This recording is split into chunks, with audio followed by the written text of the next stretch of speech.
You said he was struggling. At that point, he's struggling to be let go. Yeah. And you chose to assault him while he's struggling? Well, I just felt that, like, I didn't know what they were going to do to him. And so you tasered him to protect him? I mean, that sounds stupid. I don't know if I tried to tase him to protect him, but maybe just to, like, so he wouldn't struggle and get hurt, maybe. If they're going to beat him up or injure him. Or, like, What are you talking about? And honestly, I didn't think very much of it. Someone linked it in chat earlier. I didn't know if I could show it on stream, but there was just this cop that was basically like crowd surfing against his will. All right. And this guy just like reached up, grabbed the motherfucker by his collar, and then tased him on his neck twice. It's lunacy. It's brain worms.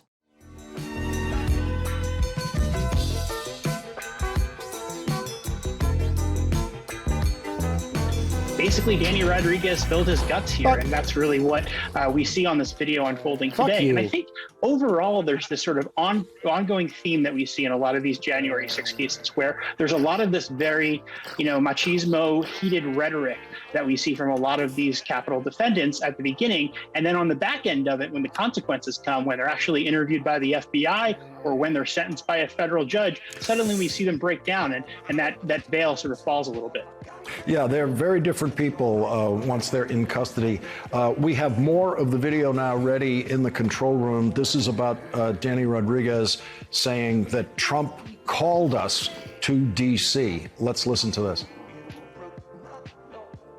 How do you get to January 6th? Like, what else happens in that period of time? Trump called us to D.C. Tell me about that. How did he let you guys know to come to D.C.? If he's the commander-in-chief and the leader of our country, and he's calling for help, I thought he was calling for help. I thought we were doing the right thing. I thought we were just... I had no plans of what was going to happen. I didn't know what was going to happen. I'm not a leader of anybody. And I thought what was good intentions of going and being involved and being a part of and joining whatever. I didn't know what was going to happen. I really didn't. Oh my God, there's too much. Crying guy there's too much. There's too much. There's too much. There's too much. There's too much. B&B in Virginia. One second. I'm rewinding. I couldn't fucking hear any of that. I thought we were just... I had no plans of what was going to happen. I didn't know what was going to happen. I'm not a leader of anybody. And I thought what was good intentions of going and being involved and being a part of and joining whatever. I didn't know what was going to happen. I really didn't. So this crying guy is the guy who is saying, I had good intentions.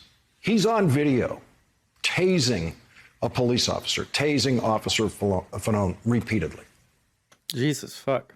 That's right. And afterwards, he actually went back to an Airbnb in Virginia where he was staying with a bunch of other Trump supporters, and they celebrated. They actually drank beers, a local beer here in D.C., D.C. Brow, that features the Capitol Dome on the front cover. So that's what they did. And they were holding an F. Biden flag and posing for photos. So that's sort of what they snapped into immediately after this brutal attack on Officer Fanone. It really is remarkable just to see him jump through, because he thought he was a patriot. He thought he was doing the right thing. He was listening to InfoWars. He was listening to all this garbage news online, and he actually literally believed that the election was stolen, as millions of Trump supporters do.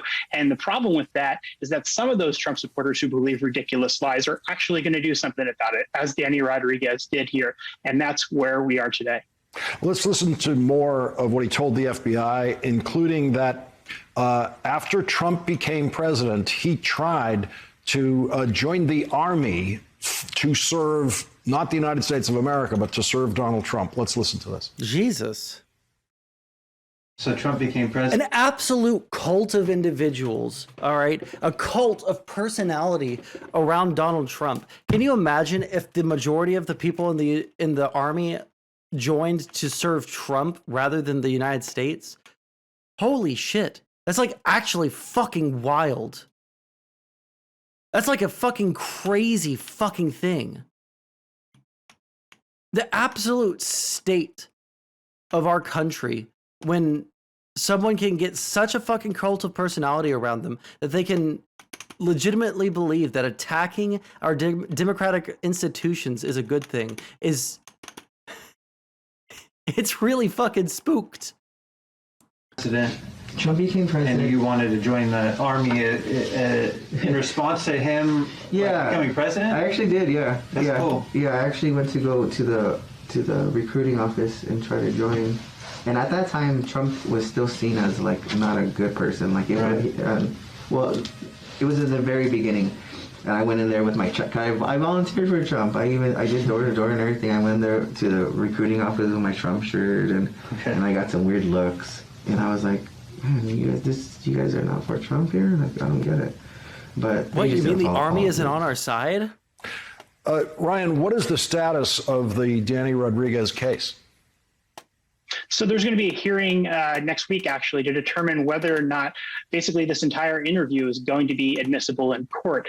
Danny Rodriguez's federal public defenders have suggested that the Miranda warnings that he gets at the very beginning and the form that he signs advising him of his Miranda rights wasn't significant in this case. So I think that right now, I think the general theory is that most of this is going to get through based on what we heard from court from Amy Berman Jackson just a few weeks back. But really, it doesn't really matter in terms of Danny Rodriguez's guilt. I think where it could come into play is deciding whether he gets a domestic terrorism sentencing enhancement, because a lot of what he said in there shows the political motivation behind his crime and shows what he was trying to accomplish. Wait, hold on. What did he just say? Wait, hold the fuck up. What did he just say? I think where it could come into play is deciding whether he gets a domestic terrorism sentencing enhancement, because a lot of what he said in... What does that mean? A domestic terrorism sentencing enhancement? As mentioned previously, the federal statutory definition of domestic terrorism at this does not have criminal penalties attached to it. And as several of the above cases note, there is a significant range of criminal behavior that meets the definition, but is not prosecuted via non-terrorism charges. Oh, so it's just taken into account when sentencing defendants. Intend to influence government conduct, preventing Congress from certifying the Electoral College vote through intimidation or coercion. Very interesting. Oh my God, this is long. The term federal crime of terrorism means an offense that is calculated to influence or affect the conduct of government by intimidation or coercion, or to retaliate against government conduct, and is a violation of Section 32 relating to destruction of aircraft or aircraft facilities. Okay. I didn't know that we had a terrorism charge, because terrorism is a really, really hard thing to define in the first place. And even harder to prove, I guess. You're in an important position right now. You know, I mean, you've said it yourself. The last couple of months have been really hard, right? It's been difficult. Yeah. This is an opportunity here for you to let us know and help us understand, because right now we don't frankly understand exactly what happened from your perspective. And I think that there's an opportunity here for us to get clarity on what went down and what you see happen. But If I do that, I don't think it's going to reduce my sentence or something. well, let us read you some paperwork here. I'm almost certain. Hey guys, how much do you guys... Listen.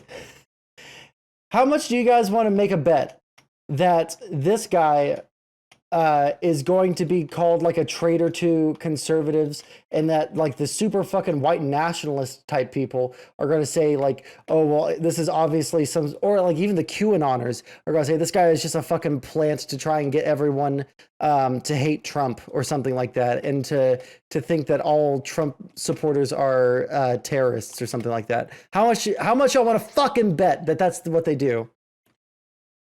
And then we can talk about how you might be able to help yourself out of your situation. Okay? I'm going to read this to you. Just Excuse me one more time. yeah. Let me know if you understand everything, and then if you have any questions. You know, you have the right to remain silent. Anything you say can be used against you in court. You have the right to talk to a lawyer for advice before we ask you any questions. Come here, you fuck. You have the right to have a lawyer with you during questioning. If you cannot afford a lawyer, one will be appointed for you before any questioning if you wish. No. If you decide to answer questions now without a lawyer present, you have the right to stop answering at any time. Fuck! Okay. Do you understand those rights? Okay. You sign right here, and you can read them to yourself as well. our goal today is just kind of to get an understanding of what happened, right? Because DC kind of has their version of what happened and kind of how they see things, and now it's your opportunity to let us know, you know, what really happened. Because I gotta be honest with you, like I remember that day that it sent into my head for me that America is done. I don't think that's what it is for me. I don't think that America is done, but like we're certainly in like a really fucking rough place right now, you know. I'm not 1,000,000% sure what the thing to do is. What is it that we should try to do to not have a fucking crazy shitty country that we live in? I honestly don't fucking know. But yeah, it does seem like we're pretty fucked if this is what's going on, right? Balkanize, yeah, shit, shut the fuck up, cringe motherfucker. Like it's not to that point, but it's pretty bad. People I know, you know, they've had that happen to them. No, I understand what you mean, One guy got jumped. Mama. A guy named Lewis, he was former Antifa, and then he like saw what was going on, like this is not what I want to be a part of, and he came to the Trump side, and they jumped him. They really messed him up. He's all scarred. He's got still scars to this day. And Yeah, Danny, I think what my partner was about saying. Sorry, it's all right. Why don't you finish it? That thought, because that was a good thought you had. Yeah, no, and I appreciate the story, because just like what you're saying, it gives context to those things that, because yeah, you're right, you saw the wheelchair. I saw the wheelchair, but it was only a snippet of it, right? It was only but we don't have the whole story, right? That's a big thing. I want to skip forward to the January 6th stuff. I just wanted to. I tried to join the army when Trump became president, and I was already 35. Yeah. And I have like a bad, history of getting arrested with tickets and stuff. Right? You saw my record, so they didn't take me. And I just thought that I could still contribute by I didn't take an oath, but I could still stand up for those same things on my own. I don't got to get a paycheck. I could still do those things. And I wanted to go to the rallies to make and there's too much enemy out there, and I wanted to bring them over to our side. When I say our side, I still feel like I'm on your side. Like we're on the same side, even though you're obviously interrogating me for a crime that I've committed. It was so fast. I was a good guy, and then instantly I became a bad guy. Well, tell me about that, Danny, because you said info. Yeah, this is where it gets sad, because I imagine they felt like they were fucking Luke Skywalker fighting against stormtroopers that day, right? What was it? There was I don't remember if this was someone that said this, that was like a high profile thing and lots of people know this, or if this was like someone that my dad counseled while he was a pastor, because there were several people that I've heard stuff from them similar to this, but people that went into the army after 9/11, they thought that they were like Luke Skywalker going to fight against the stormtroopers in Afghanistan or in Iraq or something like that, and then they realized after a while that they were the stormtroopers actually, right? Good thought you had. Yeah, no, and I appreciate the story. Oops. Out there information. I just wanted to. I tried to join the army when Trump became president, and I was already 35. Yeah. And I have like a bad, history of getting arrested with tickets and stuff. Right? You saw my record, so they didn't take me. And Oh, I'm not using my sword. Fuck. I could still contribute by I didn't take an oath, but I could still stand up for those same things on my own. I don't got to get a paycheck. I could still do those things. And I wanted to go to the rallies to make and there's too much enemy out there, and I wanted to bring them over to our side. When I say our side, I still feel like I'm on your side. Like we're on the same side, even though you're Like you said, the Patriots side, right? Like you're. I don't. It was so fast. I was a good guy, and then instantly I became a bad guy. Well, tell me about that, Danny, because you said info wars and. I just saw that there's people that have taken over this country from inside. Globalists and unelected officials, elitists. People who are obsessed with power and control. Jesus fuck. And Oh my god. You know what? You know what's actually would be super interesting to do here? to list out all of the common talking points between like the Tim Pool types. Here, hold on to that link. We'll check it out in a second. If you go to LA, you see homeless people and you see a Ferrari or Rolls Royce drive by them. Yep. I think this is awful that it's so lopsided. And, you know, I just like the system, something's wrong, and the politicians are. You go to Garcetti's house, his house is 2 blocks. Gavin Newsom, Pelosi's nephew, his winery is not being shut down. His plum shack, whatever. You know, they're all making money. They're all not being affected, and they almost brag about it. And well, there's still like homeless camps all over LA, and I was actually in LA not too long ago, and it seems like every time I go back there, there's more and more homeless. And just like you said, there's like a Ferrari or a mansion 2 blocks away, and there's just people struggling. And there's other people, like regular folks, like you, who are like, you know, buying a house, helping your mom buy a house in Fontana, you know, and it's even that's hard, right? Like, no, that's true. We lost the house. That cheap house out way in the middle of Fontana. I just couldn't even do that. it's ridiculous that the housing prices here now. But I just thought that you know, they lied all about Trump, saying that he's a bad guy, he's a racist, and a horrible president, and all this. So no matter what they did, Fuck off, fuck off, fuck off, fuck off, fuck off. Whatever, Trump is Wow. bad, all that, right? So we saw that Joe Biden doesn't have a lot of support. He didn't rally. He didn't have people going to his rallies, and yet it was a landslide victory for him. And it just, you know, it doesn't take. You don't have to be that bright to see that it was something wasn't right and it was rigged, and there's all these people saying stop the steal. And So when did you started going to the rallies? Like when? I think in August. And is that the same time when you started following InfoWars, or was it InfoWars was before that? No, I've been following InfoWars for 2008, 2009. Oh, okay, so a long time, right? Yeah, because But he's the one who, Alex Jones and InfoWars were the ones who kind of put it out there, you know, that there's other news that's not on the TV. Yeah. They don't want you to show, you know, there's a half hour of news and they got to put weather and sports in there. They don't tell you what happened in the day, or, you know, they don't tell you a lot of things. So I was just trying to seek information is what it was. I was trying to find the truth and answers, and when I thought I found the truth and answers, I thought it was up to me to... Fuck you. I don't know. It's like when you, like, there's a saying, like, to know better, knowing better, to know better is to do better, you know? So it's like, okay, I know what's going on, and I have friends that aren't going to the rallies, they like Trump, but they're not involved. I have, you know, my mom, she supports Trump, but she's not getting anybody on his side. She's not arguing about him. I'll send you I'm the like, full well, playlist, I Sean. can do this. I can go talk to people and try to bring them, like, educate them, and, you know, because they really are, they're killing Trump supporters, shooting them in the head and beating them up, and in school and in public, everything, right? So it's like, I kept thinking that we're going to go to, like, a civil war, and it's going to go hot, and it's all going to, you know, I don't know. I didn't know. Nobody knew. So we just thought that it was going to, we were preparing for we're trying to save the country. We thought we were saving the country. I thought I was helping to save the country. So you started going to the rallies in August of 2020, is that right? Yes, sir.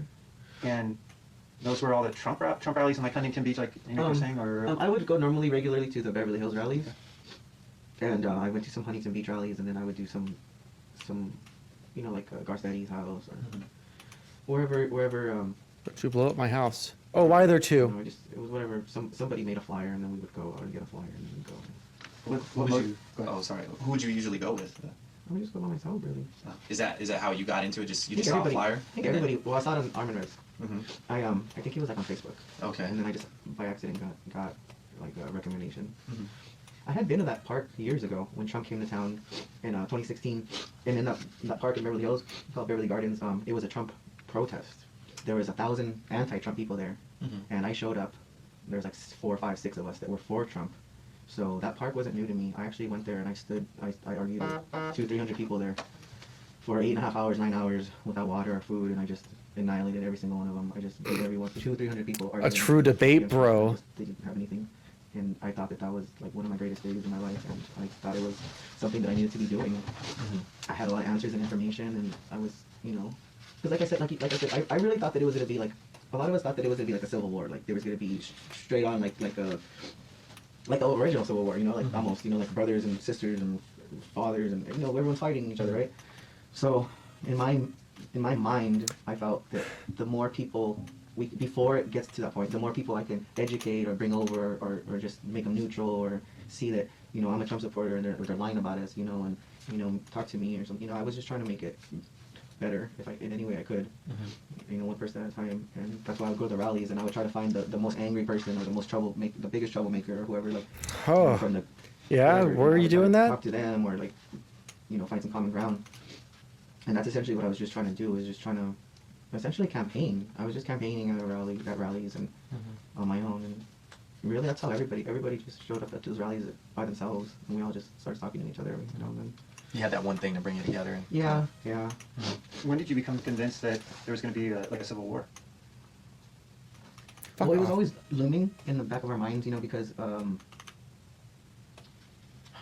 I mean, it almost happened with Hillary and Trump, because No, it didn't.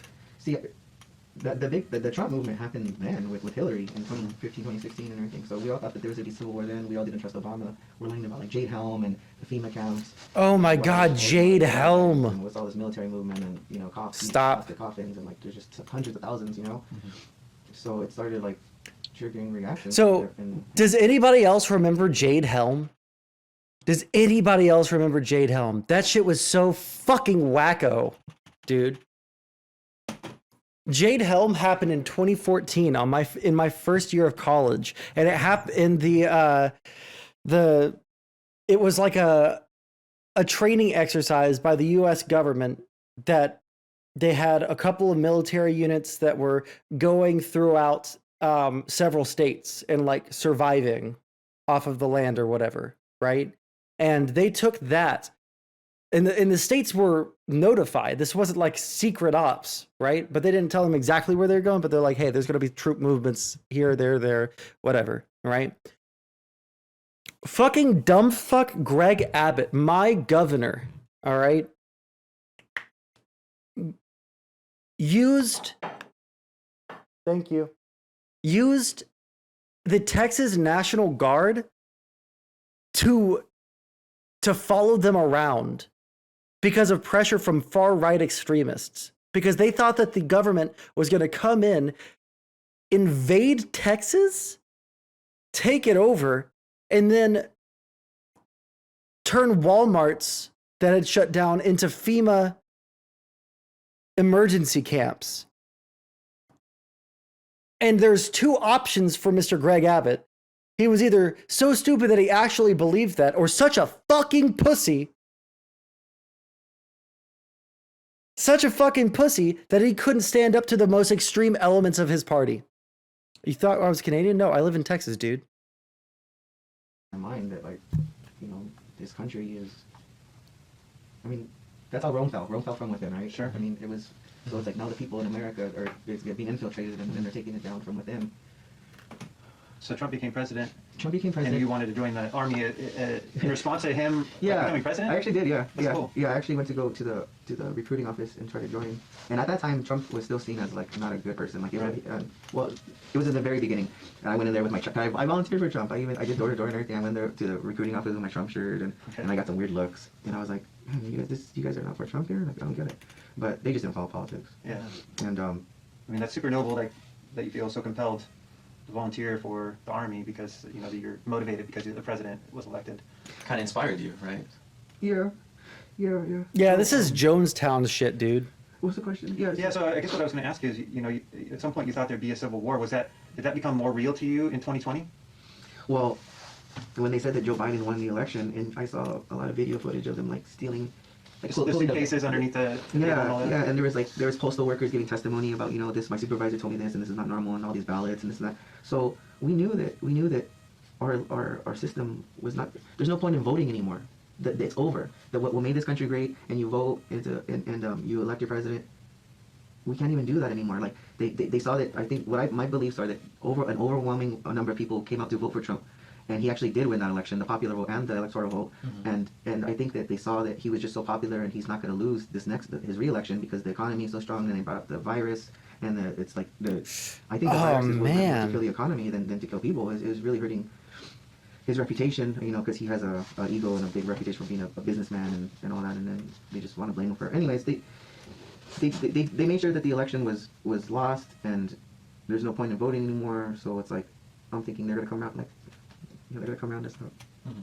The Trump supporters? Yeah, we always felt that the Trump supporters were to get rounded up, even when it was Hillary. Sure. I mean, I'm thinking right now, like, that's kind of a scary thought, right? To, like, feel like you're going to be rounded up for what you believe. It's reality. You know, yeah, that's scary, right? It's reality. That's a what'd you guys strong do word to use. Kind of prepare for that, or like. Like, because if it was me, I wouldn't just let that happen, right? What do you mean? Like, you know, if you feel like you're going to be rounded up for what you believe, you know, what did you do to kind of defend yourself? Well, there's not much I could have done. I mean, I'm not financially stable that I couldn't be home. Mm-hmm. I don't really have anywhere to go. So you're saying like I could have been homeless and been living in a tent or something? You guys would have found me. Well, did you bond together with any of the other Trump supporters to try to figure out like how you're gonna No, I make a don't game talk- plan, or? I was afraid of everybody. No, I didn't talk. I really didn't want to tell anybody anything about what happened. Because when I think about like defending yourself, because I know you were. Did I plan with somebody else to do something? No. Did we make plans? Did we organize? And no, it was all by like. Well, I'm asking about because you were attacked, right, at a protest. Antifa folks that attacked you. Was it like in Beverly Hills or something like that? I mean, what do you mean attacked? Like they fought you, assaulted. No, Does that never happened? I don't think so. Did that happen to people you know? I think you're talking about something else. Uh-huh. What are you talking about? Well, I'm just asking because I know there have been clashes with Antifa and some conservatives at protests. And, you know, just kind of like the example I gave earlier, and some of them have been violent, like Antifa has been violent. Like, would you not agree? Yeah, but I'm not gonna incriminate anyone that I know that's on my side. I'm not asking you to incriminate anyone. I'm just saying, have you seen Antifa be violent at protests? You have, right? So I'm just concerned, like, if I see that, then I'm going to prepare myself for that situation. No, I didn't. Did I buy any body armor or anything? No. Helmet or no? Because I felt my words. I felt it. This might sound weird to you guys, but I would pray to God to give me the words and the wisdom and to direct me to the right path and to protect me and to help to give me the words to help other people and to open their eyes. And I felt like I didn't need to be. I never every single time I faced Antifa or BLM, I never once had any feeling ever of like fighting them or being aggressive or angry or stabbing someone or anything like that. I saw them as just confused or brainwashed or manipulated or stupid or something. Ironic. I just needed to talk to them and try to get to them, and it was never physical. They never tried to assault you or to hurt you? Yeah, they did. They tried to antagonize me and, you know, like slap me or try to steal my hat or something like that, or push me or threaten me or posture up to me or whatever. But I'm not How'd that make you feel? Like, because you can only it made me feel like I was doing something good. It made me feel like I was doing the right thing. Uh-huh. For the bad people to be against me, I felt that was great. Okay. I felt it. That makes when sense. when the enemy is after you and they don't like you, you're doing something right. Right. Danny, I got to tell you that your story is kind of similar to actually with the exception of you, where you're at presently today. I have some friends who felt very similar to you. They felt like the 2020 election was stolen. They felt like Trump had won and won righteously, and that it was just a matter of time before that would be found out, or the government that took over post-Trump would round people up. Yeah, and in response to that, talking about QAnon and all that. yeah, some of that's Q stuff for sure. And in response to that, people did a lot of things. They went out and they made preparations for their family. They had bug out bags. They did all sorts of stuff.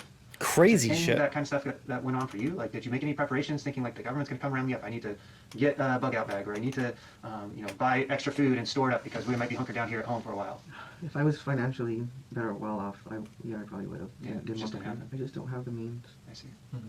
So you go to the rallies in August. All my extra money was going to gas money to get to a rally. Yeah. So you go to the rallies from August through the election, right? And then the election occurs, and it looks like Biden wins, and the election looks stolen. Fill us in the gap now. That's like mid-November, 2020. How do you get to January 6th? Like, what else happens in that period of time? Trump called us, did you see? Tell me about that. How did he let you guys know to come to DC? If he's the commander-in-chief and the leader of our country, and he's calling for help. I thought he was calling for help. I thought he was... All those motherfuckers, all right, that we've debated on Twitch here, all right, that say that this had nothing to do with Trump and that Trump didn't try to incite anything, fuck those dudes, okay? Fuck those dudes so hard. Even the people that were there say that. Running defense for this is fucking garbo. It's lunacy. It's brainworms. When you allow yourself to be so caught up in either a person or an ideology, you are setting yourself up to become like Jonestown. And when you run defense for those people that got Jonestown, when they themselves are saying that they felt like the president was telling them to do this, you were contributing to these people's lives being completely fucking ruined through their own fucking stupidity. You are contributing to this when you run defense for the Trump camp. Okay? 1,000,000 fucking %. I'll die on that hill every single day of the week.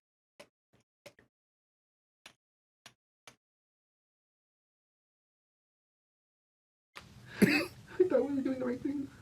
I thought we were just. I had no plans of what was going to happen. I didn't know what was going to happen. I'm not a leader of anybody. And I thought what was good intentions of going and being involved and being a part of and joining whatever. I didn't know what was going to happen. I really didn't. I've never seen talk. I thought it was the last time that it was going to be that I could see the president talk. He doesn't come to California and do speeches. I've never seen him in person speak, so I wanted to go see him speak. He called for his supporters. If I'm his supporter that's rallying for him every weekend, then I volunteer for his campaign, and I'm out there arguing, I'm on social media, I'm wearing his gear, Sure. and I was like, I need to be there. And Did the kid say Trump asked for Oiler violence? For Oiler? Or asked for help or violence? He asked for help to take back the country. Pretty explicitly is what he just said. And also, Blue Star, you're so fucking, you are part of the problem in this fucking country. Son of a bitch! But like, honestly, Blue Star, you and people like you are part of the problem. I genuinely think that if you think that Alex Jones, of all people, is less brainwashed than most libs, then you're also brainwashed. And you're incredibly stupid and an actual threat to this fucking country. All right? You're a threat not only to like the concept of the United States being a democracy, but also just to like other people's fucking lives. Like actual scumbag shit. telling another girl, oh, my mom just sent me this on Facebook. I would bring Blue Star into the Discord, but we've talked to him a couple of times, and he just kind of mumbles through his points and doesn't really know how to defend anything, so it's boring. Is that they're storming buildings in DC, and that's what she was telling her friend that I overheard. And I was like, huh? So the whole crowd is marching to the Capitol. And I just followed the crowd, and then when we got there, it looked like there was a ton of people already going. Like there was like already like a green fence that was torn down, because I remember like walking past some fence that was. There was clearly a lot. I was clearly not in the beginning. There was a lot of people that were there already, and they were trying to get in. And I didn't. There's no leader. There's no playbook. There's no guidance. It's just.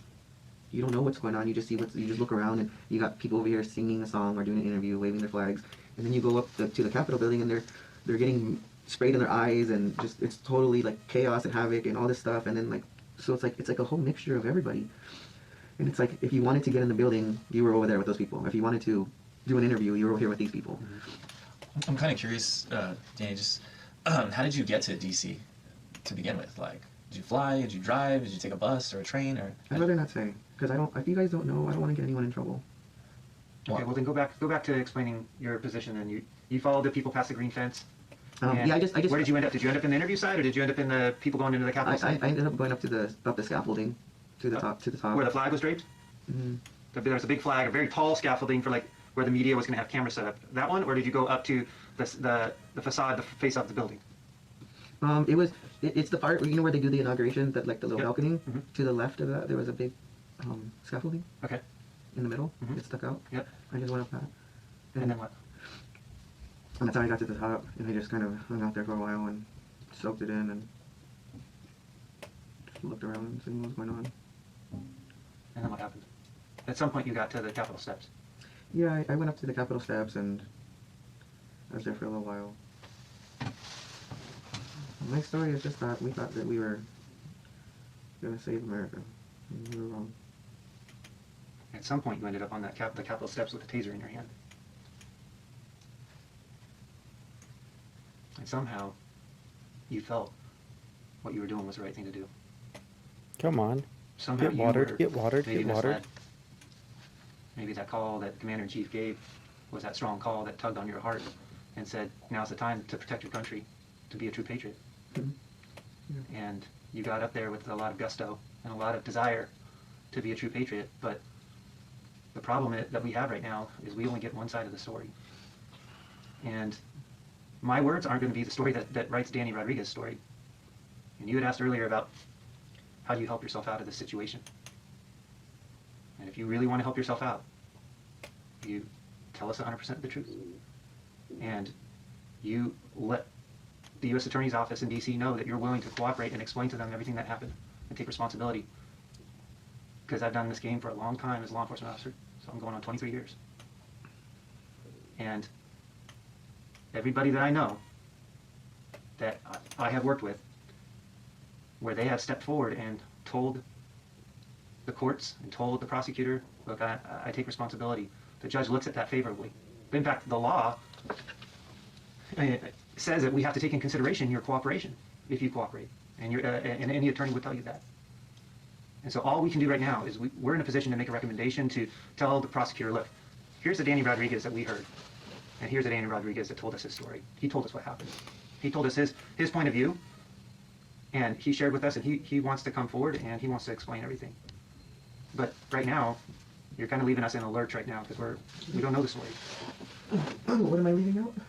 Well, you're not telling us about how you ended up on the Capitol steps, in the tunnel, how Officer Fanone got pulled out. I don't know how you got pulled out. I came up, I walked back up. I think I left. I was in the tunnel, and they were like... Were you there when they were doing the heave-ho and squeezing that off? That's when I got out of there, because they were smashing me. And I think they were somebody else in front... Okay, so somebody else right in front of me got pepper sprayed right in their eyes. I've been pepper sprayed, and it's freaking bad. And were you pepper sprayed there at the Capitol? No, okay, no, this is a previous time. Yeah, I was pepper sprayed by BLM. They had a... Oh, excuse me. They had this... There was this guy in front of me. So everybody... Oh, man, it was just so tight. Like, you could not breathe. Like, there was just people pushing you. Like, like I'm in the tunnel, but I'm not pushing. I'm getting squished. There's a guy in front of me who got sprayed, and he got his body turned around, so he's facing me, but he can't leave. I don't know if I can watch this on stream. Let me... Jesus.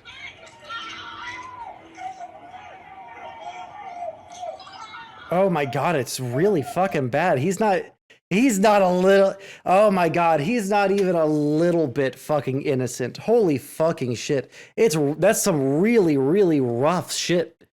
Like he's getting squished, and he's blind, and he's facing the wrong way, and I'm looking at him, and I'm trying to pull him out of there. So I pulled him out of there, and I left the tunnel when the heave-ho was going on. That's when I got out of there, because I was getting squished. Did you participate in that heave-ho though? No, I'm getting squished. Okay. No, you didn't say heave-ho or anything like that? No, the heave-ho was coming. I think, okay, so what I learned from the heave-ho later on was, I don't know if this is true or not, but I think that they were doing heave-ho to smash an officer. That's what it appears on the video. Okay, so when they were doing the heave-ho, when I was in there and that was going on, I didn't know that. I thought it was not for...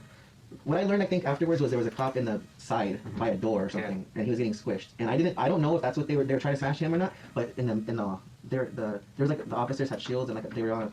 I don't know how deep that.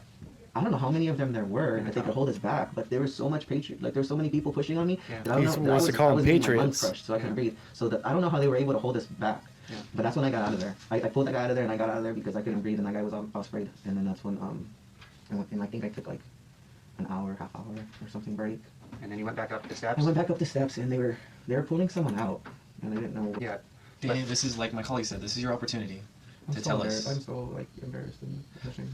The way you can help yourself is by being completely honest with us, okay? And that means not leaving things out, okay? Do you know what a liable mission is? What's an liable mission? Liable mission is kind of like if I ask you a question and I don't ask you like the direct question, like when's the last, if I'm selling you a car and I'm saying, and I'm buying the car from you and I say, when's the last time the car's been serviced? Mm-hmm. And you're like, oh, it was serviced last week. It's good to go. Mm-hmm. But you didn't tell me that when it was serviced, they found out the transmission was shot, tires were bad, all this stuff. So those are facts that I would want to know and what I was trying to get at. Mm-hmm. You didn't necessarily lie, but it's a liable mission because you left key facts out. No, I just came up to the steps again and I saw them pulling them out. And How many times did you tase him? Just once. Where'd you tase him at? Like on his body, where? Neck. In the neck. Did you do it twice? No. Because the video shows it twice. Yeah, well, the video shows him tasing it. 1 second. My food is on the top of the stairs. No, the video. If the video shows it twice, it's a replay or something. So you just did it once? Yeah. Why did you tase him? He was struggling with I don't know what they were gonna do to him, but you know, I thought that he was gonna not. I don't know. I really don't know exactly why I did that. So, I want you to think in your mind that my partner and I, we got here to talk to you, and it's not January 7th, it's not January 10th, it's March 31st. What do you think we've been doing between January 6th and March 31st? Grounding people up. No. We've been focused on you. We've been trying to figure you out. And we know a lot about who your friends are. We know a lot about how you got to DC. We know a lot about how you spent your money before you went to DC. Can you share any of this with me? Well, here's the deal. What do you mean? What money do I have? What he's trying to say is that we know about 99% of the questions that we're asking you, so that it's completely clear, and all our cards are on the table, that it's really important that you be completely honest with us and tell us everything, especially without us saying that these facts, and then you later agreeing to them. It looks better if you just. Oh man, they don't know anything, do they? They don't know fucking anything. They don't know a goddamn thing. Just give us those facts. We're not trying to trick you. We just want you to put everything on the table. And I don't want it to be, if we're going to put all cards on the table, I'll tell you right now, there's other people today that are being talked to. And remember we talked about the story that's being written about Danny, right? Danny gets to choose if he writes a story today with us. But right now, the story that's being told is by DC, is by Antifa, BLM, and the Huffington Post. And is going to be told by the people that we're talking to today that choose to talk to us. And they may tell a story about the Danny Rodriguez. So if you're making things up or you're leaving things out, that puts us in a bad spot because we can't go to the prosecutor and say, no, Danny's a stand-up guy. I haven't lied or made anything up. Okay, well, but why do you think we're bringing this up to you about lying and making things up or leaving things out? Or lies of omission. We're bringing that up because we want to give you a chance right now to clear that up with us, clear that space up with us. We know that you had a taser. Someone gave me a taser there. Someone at DC? Or before you got to DC? No, a stranger. A stranger? It was actually a stranger. Are you lying to us, Danny? No. You know, it's a separate crime to lie to a federal agent. Okay, I mean, I'm not lying. Just so you know, it's a crime to lie to us, okay? That could be a separate charge. I asked if anyone had a taser, and they did. I said we need a taser. Who gave you a taser? I don't know. I really don't know. And they didn't get it back. I tried to give it back, and I kept it, and I don't have it now. Let me stop you right there. You fuck. When I came back from DC. And like my colleague was saying, there are other people being talked to right now. Okay? They're talking to other agents like us, and they're telling us their story. Fuck you. That's right. Suck my dick. You dumb piece of shit. It shouldn't matter to you because you're being completely honest with us, right? Yes. So it shouldn't matter who we're talking to or what information they're giving us. Right. And I'm saying that because it is absolutely important right now, all cards on the table. I don't want any confusion for you right now, okay? It is imperative that you be completely honest with us.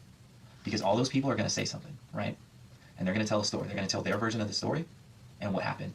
And if their version matches up and it's not what yours is, there's going to be a problem, right?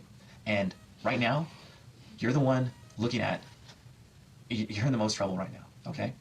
I think you understand that already. Yeah. So who do you think DC is going to look at when those stories don't match up? I say that because I need you to be completely honest with me. Nobody. I don't have anybody else. Okay. I was at Let's bust the bubble for a minute. Bust the Talk bubble. about the van trip from LA to DC. Okay. Who was in the van with you? We had some strangers go with us that we met, and there was Strangers that were in the There was- Patriots 45 MAGA. in the Chat group? after. Yeah, we met them through that on that day though. So there was people that went with us that just wanted to go to DC. That wanted to. Like who? There was a woman named Marcy. There was a guy named Al. There was a guy named Al. You know my friend Edward. And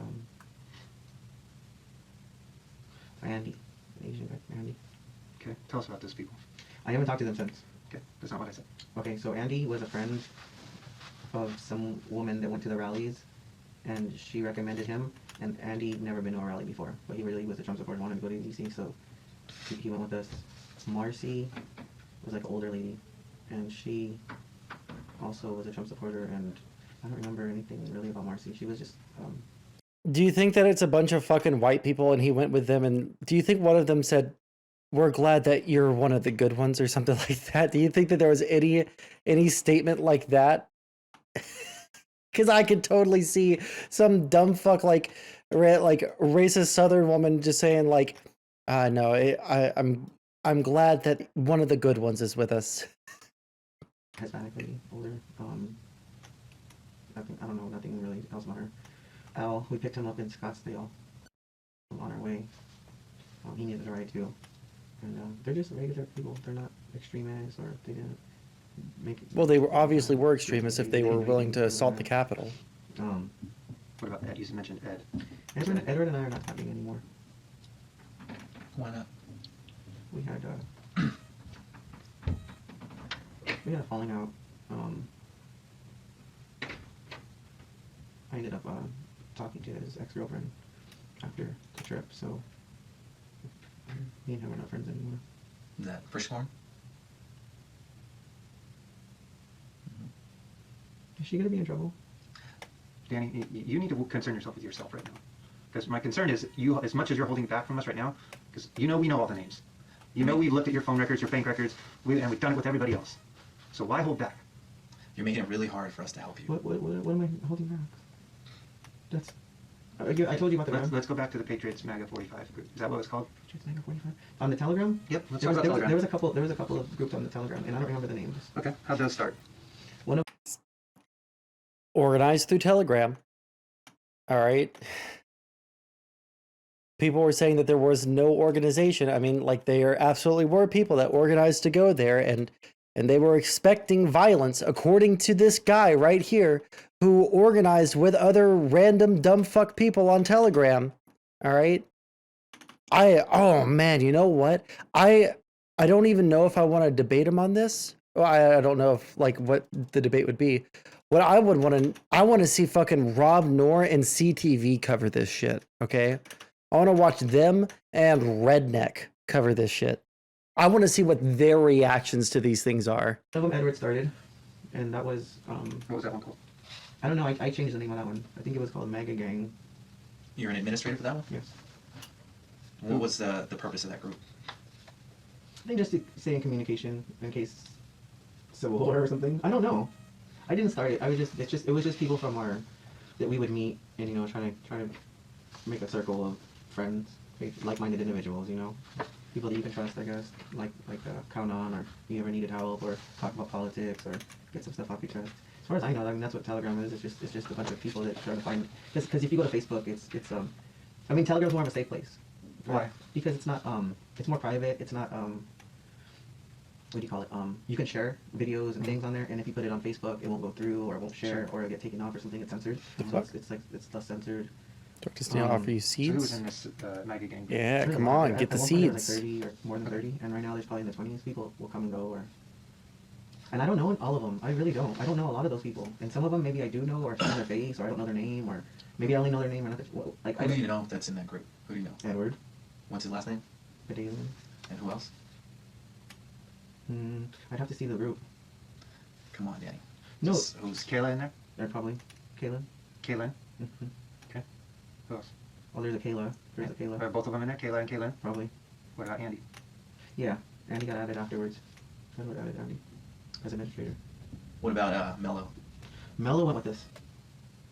Was I don't know. Mello I in the don't know. group? I don't know a lot about Mello. Mello is somebody who, he's not on Telegram. I've tried messaging him before, and he doesn't respond, and he'll just show up to the rally sometimes. I met him because, he's like a friend of a friend. He's like a little short French guy and real easy to get along with.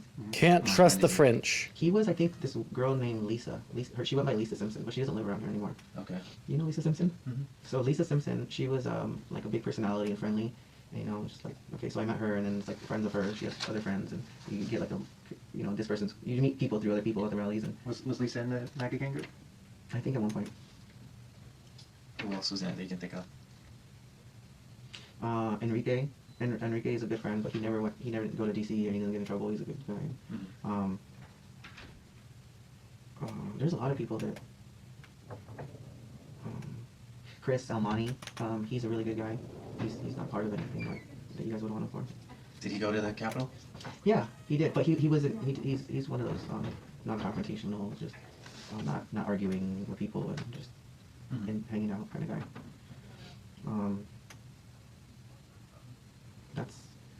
That's who was in the van. So in the van was who again? Because we were going over the van again. Okay, Let me go over the van. The van is Marcy, Andy, Edward. We're watching a person who was involved with January 6th get interrogated. It was released. I'm very interested in it. Marcy, no. Edward, Badalian. Al, I don't know his last name. Who else is in the van? Lisa Simpson? No, Lisa wasn't in the van. Kaylin? No, she isn't. Chris Almonte, you said yes? Enrique? No, none of those people are in the van. Those are the people from the Okay. the telegram. This is at rented 1.5 speed. Holy shit. It's Edward. And you said Mello was too? Mello was in the van. Mello was in the van? And Kaylin, neither one of them were? Mm-mm. Okay. Did you guys all chip in for gas? Who paid for the van and the... Edward paid for the van. I ended up putting in like $100, but Edward was determined to. Did Edward rent the van? Yeah. Did he rent it with someone else? I don't know. Maybe with Kaylin. With who? Maybe with Kaylin. There's already been several of those. He made all the arrangements, and there was some kind of misunderstanding with the van. We were gonna get a different van, like a bigger van, like a commercial van or something, and something happened that he didn't know that he couldn't get it or whatever. And Is that when him and Kaylin were still together? Or? shit, I think they're still together. Oh gosh. Okay, so they went together to get the van. Then. I don't know. I wasn't in the thing how it happened. I don't know what it cost or who put their name. Okay. I mean, they did it together. Who drove? I drove part of the way. Did everybody take turns driving pretty much, or? Like, mostly, yeah. There's probably one or two people that didn't. Yeah. Like Mello doesn't have a driver's license, so I didn't want him driving. Or he Come doesn't on, have a car. motherfucker, leave I don't the think he has a water. driver's license, but he didn't have a car, so like you're not gonna drive if you don't have a car. I mean, I don't know how you're gonna drive. Did Ed drive? And what was the idea? Like, why drive a van? Why not just fly? Or that's a long way to drive. I don't fly because I have issues with flying, but there is a. You probably got more issues than that, buddy. We needed to take anything, like weed, maybe knife, pepper spray. That stuff's not gonna be able to get on the plane. That makes sense. So were those things taken? Um, I take it because you listed them to us. Yes. yeah. So people took weed. Yeah, I took weed. I took a knife. I took pepper spray. You took pepper spray. I mean, I didn't use it. I mean, I kept it in the van. It was in my bag. What about a gas mask? Did you take a gas mask? I was provided a gas mask. From who? Edward. Some rando. What other items did other people take? Did other people take knives, pepper spray, or gas masks? I don't know. Maybe there was. I I remember seeing a can of wasp spray in Oh, the van. interesting. Wasp spray? Okay. I Did said- anybody claim that? That was theirs? They were going to take that to use it? I don't know. I told them not to use it. Whoever it was. I think it was Marcy's. Okay. But I was like, that's gonna blind somebody and do permanent damage. Did anybody give I you mean, guys that anything pepper spray can do that to- too. For them? Not me personally. No. What about the group that you know of? I don't know. I didn't take anything for anybody. All right, you know what we're driving at. We already know. We know the taser was, there was arrangements with the taser before you guys left LA. I didn't take anybody's taser. So who took the taser? I don't know. I saw a blue, like a light blue taser. Who transported Oh it? no, he's lied All to of us were them. down. What do you mean? Like I didn't carry it. I didn't have it. Whose taser was it? I think it was Kayla's. Kayla's? Kayla. There's Kaylin and there's Kayla. Right, so it was Kayla's taser, and she asked somebody in the group to take the taser. Yeah, she might have said it. She might have asked me, She asked you. but I told her yeah or something, but I never got it. Oh, you saw it I remember seeing a light blue taser, yeah, in the van. somewhere. Yeah, it was like a baby blue one, Mm-hmm. but I never used it. Or that's it. Do you know who had it? Mm-mm. Where I did don't you think see anybody had it. Well, where did you see it in the van? I don't know. Maybe somebody just like had it in their hand or something. Like was just like putting it in somewhere. And I remember seeing there was a light blue taser, baby blue. Because I'm just thinking, if I'm bringing a taser, like, you would know about it, because I'd be playing with it, or I'd be, You know showing what? There was around. another taser. There was two tasers. There was Andy bought a taser, but we never used it. I think it got returned. Uh-huh. I think he bought it, and Edward was like, yeah, like, I think we got a call or a message or something. He's like, hey, I'm buying stuff. I'm at the store. There's a taser here. Should I get it or something like that? And I don't remember, but I think Edward was like, oh yeah, like, it was a flashlight and a taser combination, and that was what somebody was playing with. You're right. Somebody was like, like if you have a taser, you're Yeah. So We have cops here who, like, play with tasers, so I know you guys were... it was that flashlight one, but nobody used that on anybody, and that got returned to the store, I believe. Okay. I think.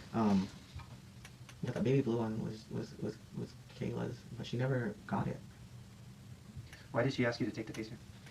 We've had issues. We've had problems with BLM and Antifa. I'm telling you, I've been pepper sprayed. That guy Gabe, that used to be a friend of mine, he was stabbed for wearing a MAGA hat. He got stabbed in his arm.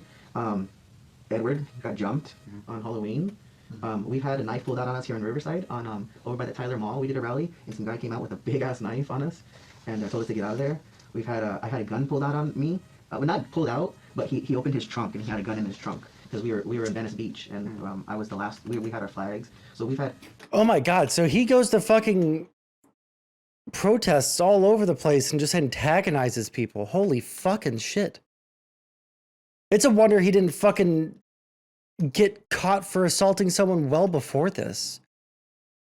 Holy shit! Like, what did he think was going to happen eventually? Like that he was just going to not end up fucking fighting someone? This is like, Jesus fuck, dude. Like, on one hand, like, we can have sympathy for him, like he genuinely thought that he was trying to protect his country, blah blah blah. But like at the same time, holy shit, dude.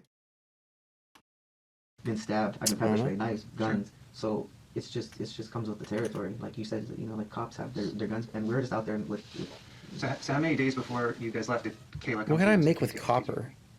Before we left? Oh, I don't know. I don't remember when she got it. I don't know how she got it. To I make a tripwire her, or hook. she met him, or they live. Edward lives far from me. I live over here. But when did Kayla give you the taser? She didn't give it to me. I don't know. You told me earlier that she asked you to take it. She asked me to take it, but I never saw her. I didn't get it from her.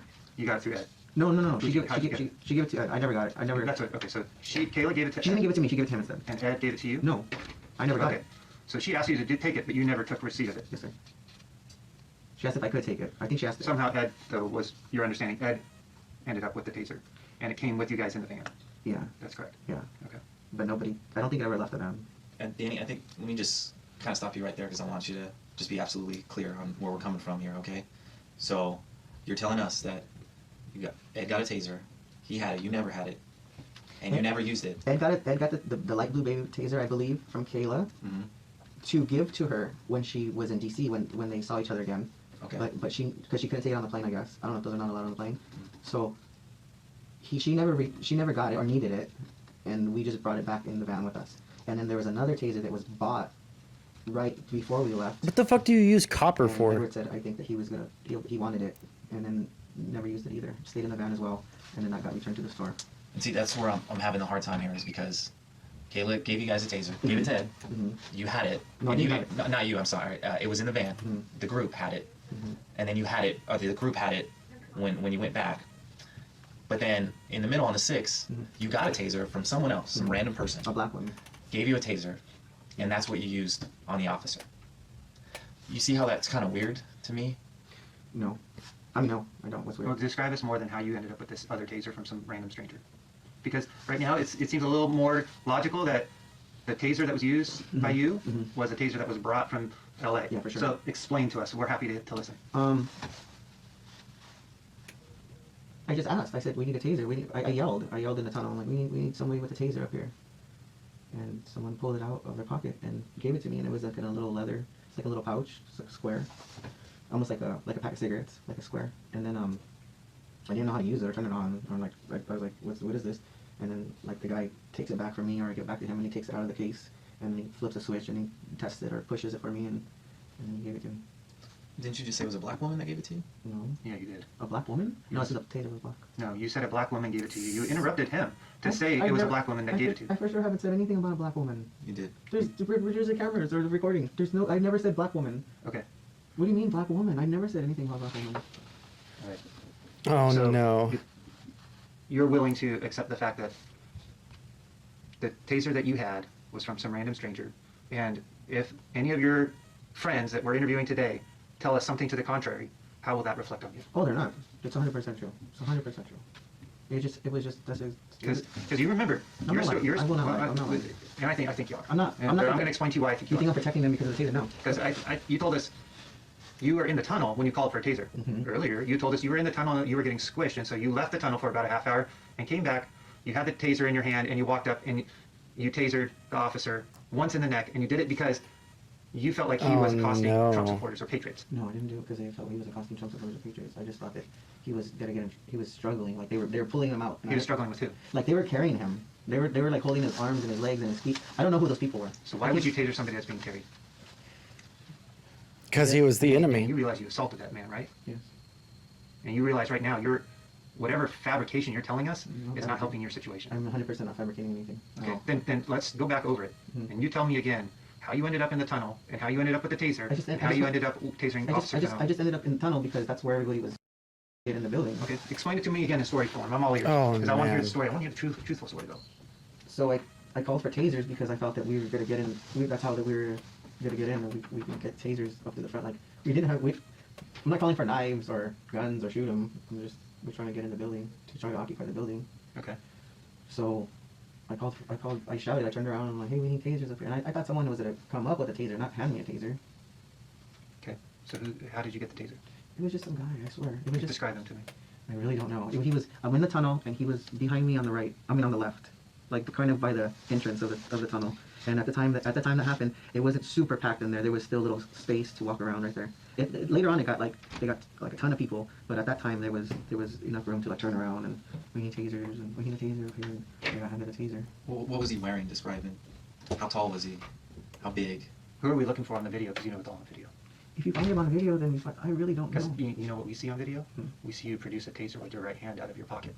Well, right. I mean, I had. Okay, so I And had you're the not taser. in the tunnel. You're on the steps. This is true. Yes. So he gives me the taser, but when I turn around to give it back to him, I don't know who's there. I also had a megaphone, and I lost my megaphone there too. So I either dropped the megaphone and I tried to give him the taser. I turned around. I don't know. Nobody was standing there waiting for a taser. I didn't know who to give it to. I was waiting for somebody to like, can I have my taser back? Sure. So it was a guy. That's all I know. It was a male. Maybe not too old, not too young. Regular, That's- average guy. Like You just described 50% of the United States population. right. Exactly what it was. I honestly think there was two people who were offering a taser, and one of them I just took it from one of them. I did put it in my pocket because I didn't return it to anybody. Nobody. I'm like, okay, now I got a taser. I'm like, okay, I lost my megaphone. I can't find it, but now I have a taser. Okay, so you think that Officer Fanone's being carried out, held by his arms and legs. Why did you taser him?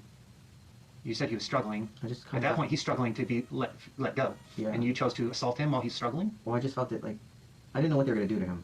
And so you tasered him to protect him? I mean, that sounds stupid.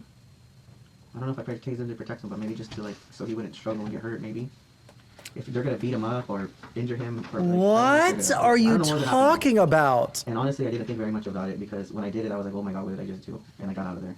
I left. I did it and I left. I was like, Bruh. there was Don't. two we brought.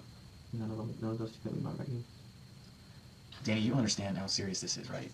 Are they understand really that. Tornado Kane? You're the one facing, full disclosure, all the cards out on the table. You're looking at 7 federal felony counts. 7. What is that, the rest of my life in prison? It's a lot of years, man. So, if you're not completely honest with me, because you're not being honest with us. I am being honest. Listen, man. What am I not being honest about? I can't help you Uh-huh. if you're not being honest with us. Okay, what am I not being honest about, guys? Let me play this for Trying to fight as best I could. I remember like guys were stripping me of my gear. These rioters pulling my badge off my chest. I didn't see any of They that. ripped my radio I didn't see any of that. off my vest. Started pulling like ammunition magazines from their holder on my belt.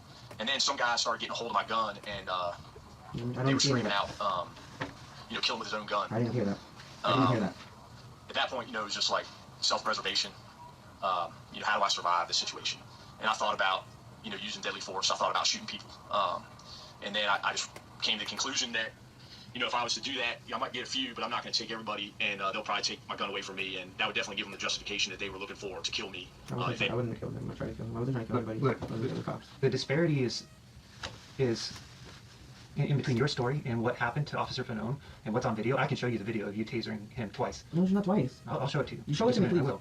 But the disparity between what you're saying happened, describing, I'm such a benevolent man coming up to a poor officer who's struggling to keep it to survive, thinking he's going to die. Let me help him out. Let me taser him.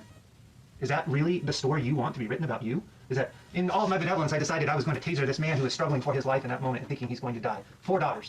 No, I wasn't trying to kill him. I didn't want him to die. Then tell us what happened. Don't leave the story be this crappy story that you're telling us right now that you were just there to help him and taser him. No, I wasn't. I was Danny, I'm not smart. think about your mom.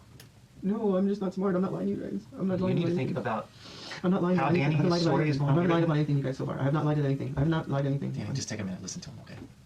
You are in a great position right now to help yourself. Okay, no, I'm just stupid. Never mind. We're your two advocates right now. We can advocate to the prosecutor. Hey, Danny made some mistakes. I'm not lying. But right now, neither Agent Armenta or myself feel confident in what you're saying. Okay, what do you want me to tell you? That I taste them? Yes. Explain Am I a what fucking you piece of did. shit? Yes. Why did you tase him? I don't know. I'm a piece of shit. I'm sorry. I don't know. He's a human being with children, and he's not a bad guy. He sounds like he's just doing his job, and I'm an asshole. But why? Why would you go up there with the taser? Why would you take that taser that was given to you from your friends and tase him? It wasn't given to me by my friends. It was given to me by a stranger. I swear to God. I swear to God. These is not the same tasers. I'm telling you. I'm not trying to protect them. I'm not trying to protect somebody. So let me pull the video because I want you to see it of you tasering him.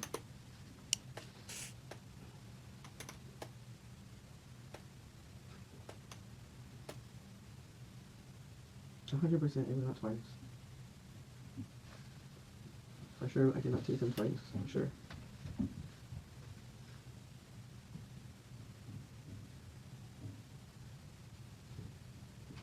He's going to regret saying that. We need a guy in here to help you get there. Whittier College is here for that. Does he have an advertisement? Officer Fanone was among a phalanx of police at a west entrance here. The DC police almost never let us talk to line officers, but they wanted us to hear from this hero of democracy. This is the hallway where Officer Fanone and his comrades refused to hear. Were you in this hallway? I mean, I was not. No. I said, well, we're going to go. Suit up. Fanone has been working plainclothes for a decade. He could have spent the riot waiting at his desk, but he and his police and duck hunting partner, Jimmy Albright, self-deployed to the Capitol. He said he's bent over at the waist, and he's dry heaving, obviously from... Yeah, I should have had that YouTube Premium so that I didn't have to sit through that advertisement. One of the first police commanders he encountered was the head of investigations. And I remember You thinking to remember the myself, fire like, alarm going off in that hallway? this dude looks like Jordan Pat. I wasn't in there for that. Officer I think I Daniel got out for that. Yeah, I didn't see that. between the door and the mob screaming heave-ho. Fanone says it was like medieval combat. And it was like the real-life 300 minus the six-pack abs, which none of us have. Somehow, the mob grabbed Fanone out of the line and dragged him into the mob, beating, tasing, smashing him with flagpoles. I remember thinking, like, at the moment that I got outside, like, there's a lot of damn people here. Did you think you were going to die out there? Guys were, like, grabbing gear off my vest, and I remember guys chanting, like, kill him with his own gun. I thought about killing people. I'd probably shoot a couple, and then they're going to take the gun away. I don't think they were chanting kill him with his own gun. Maybe one person said that. They were chanting Fanone that. thought of his 4 daughters. I have kids, he told the writers, and a couple of them showed mercy. Thank you. Thank you for being there. What do you mean they helped him? They just said fuck you? This is the video right here. It's not JCS. Have you seen this? Oh shit! Hello. It was only one time. There's no way it's twice. It's edited if it's twice. You strike him on the right side, on his left side, and he recoils and grabs, and you come back in and you do it again. 1000%. It's right Watch the there. video. Let's see if I can find that straight video. Why is he arguing with him if there's video evidence?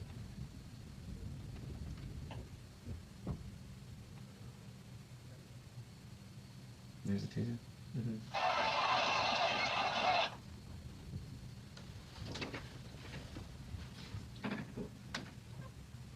Is that you? Is that your hat? I mean, they did all the work for us. Yeah. I'm telling you, they set us up. For no purpose. Did somebody stick a taser in your hand? You know what I'm saying? They set us up as far as like they went over there to film everybody that they recognized, like to do this on purpose afterwards.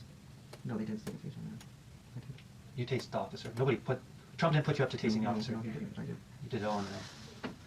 Yes. Isn't it true, Danny, that you and your friends planned weeks in advance to go to that rally with weapons and gear, that you practiced how you were going to do things? I didn't have any gear. I didn't take any weapons.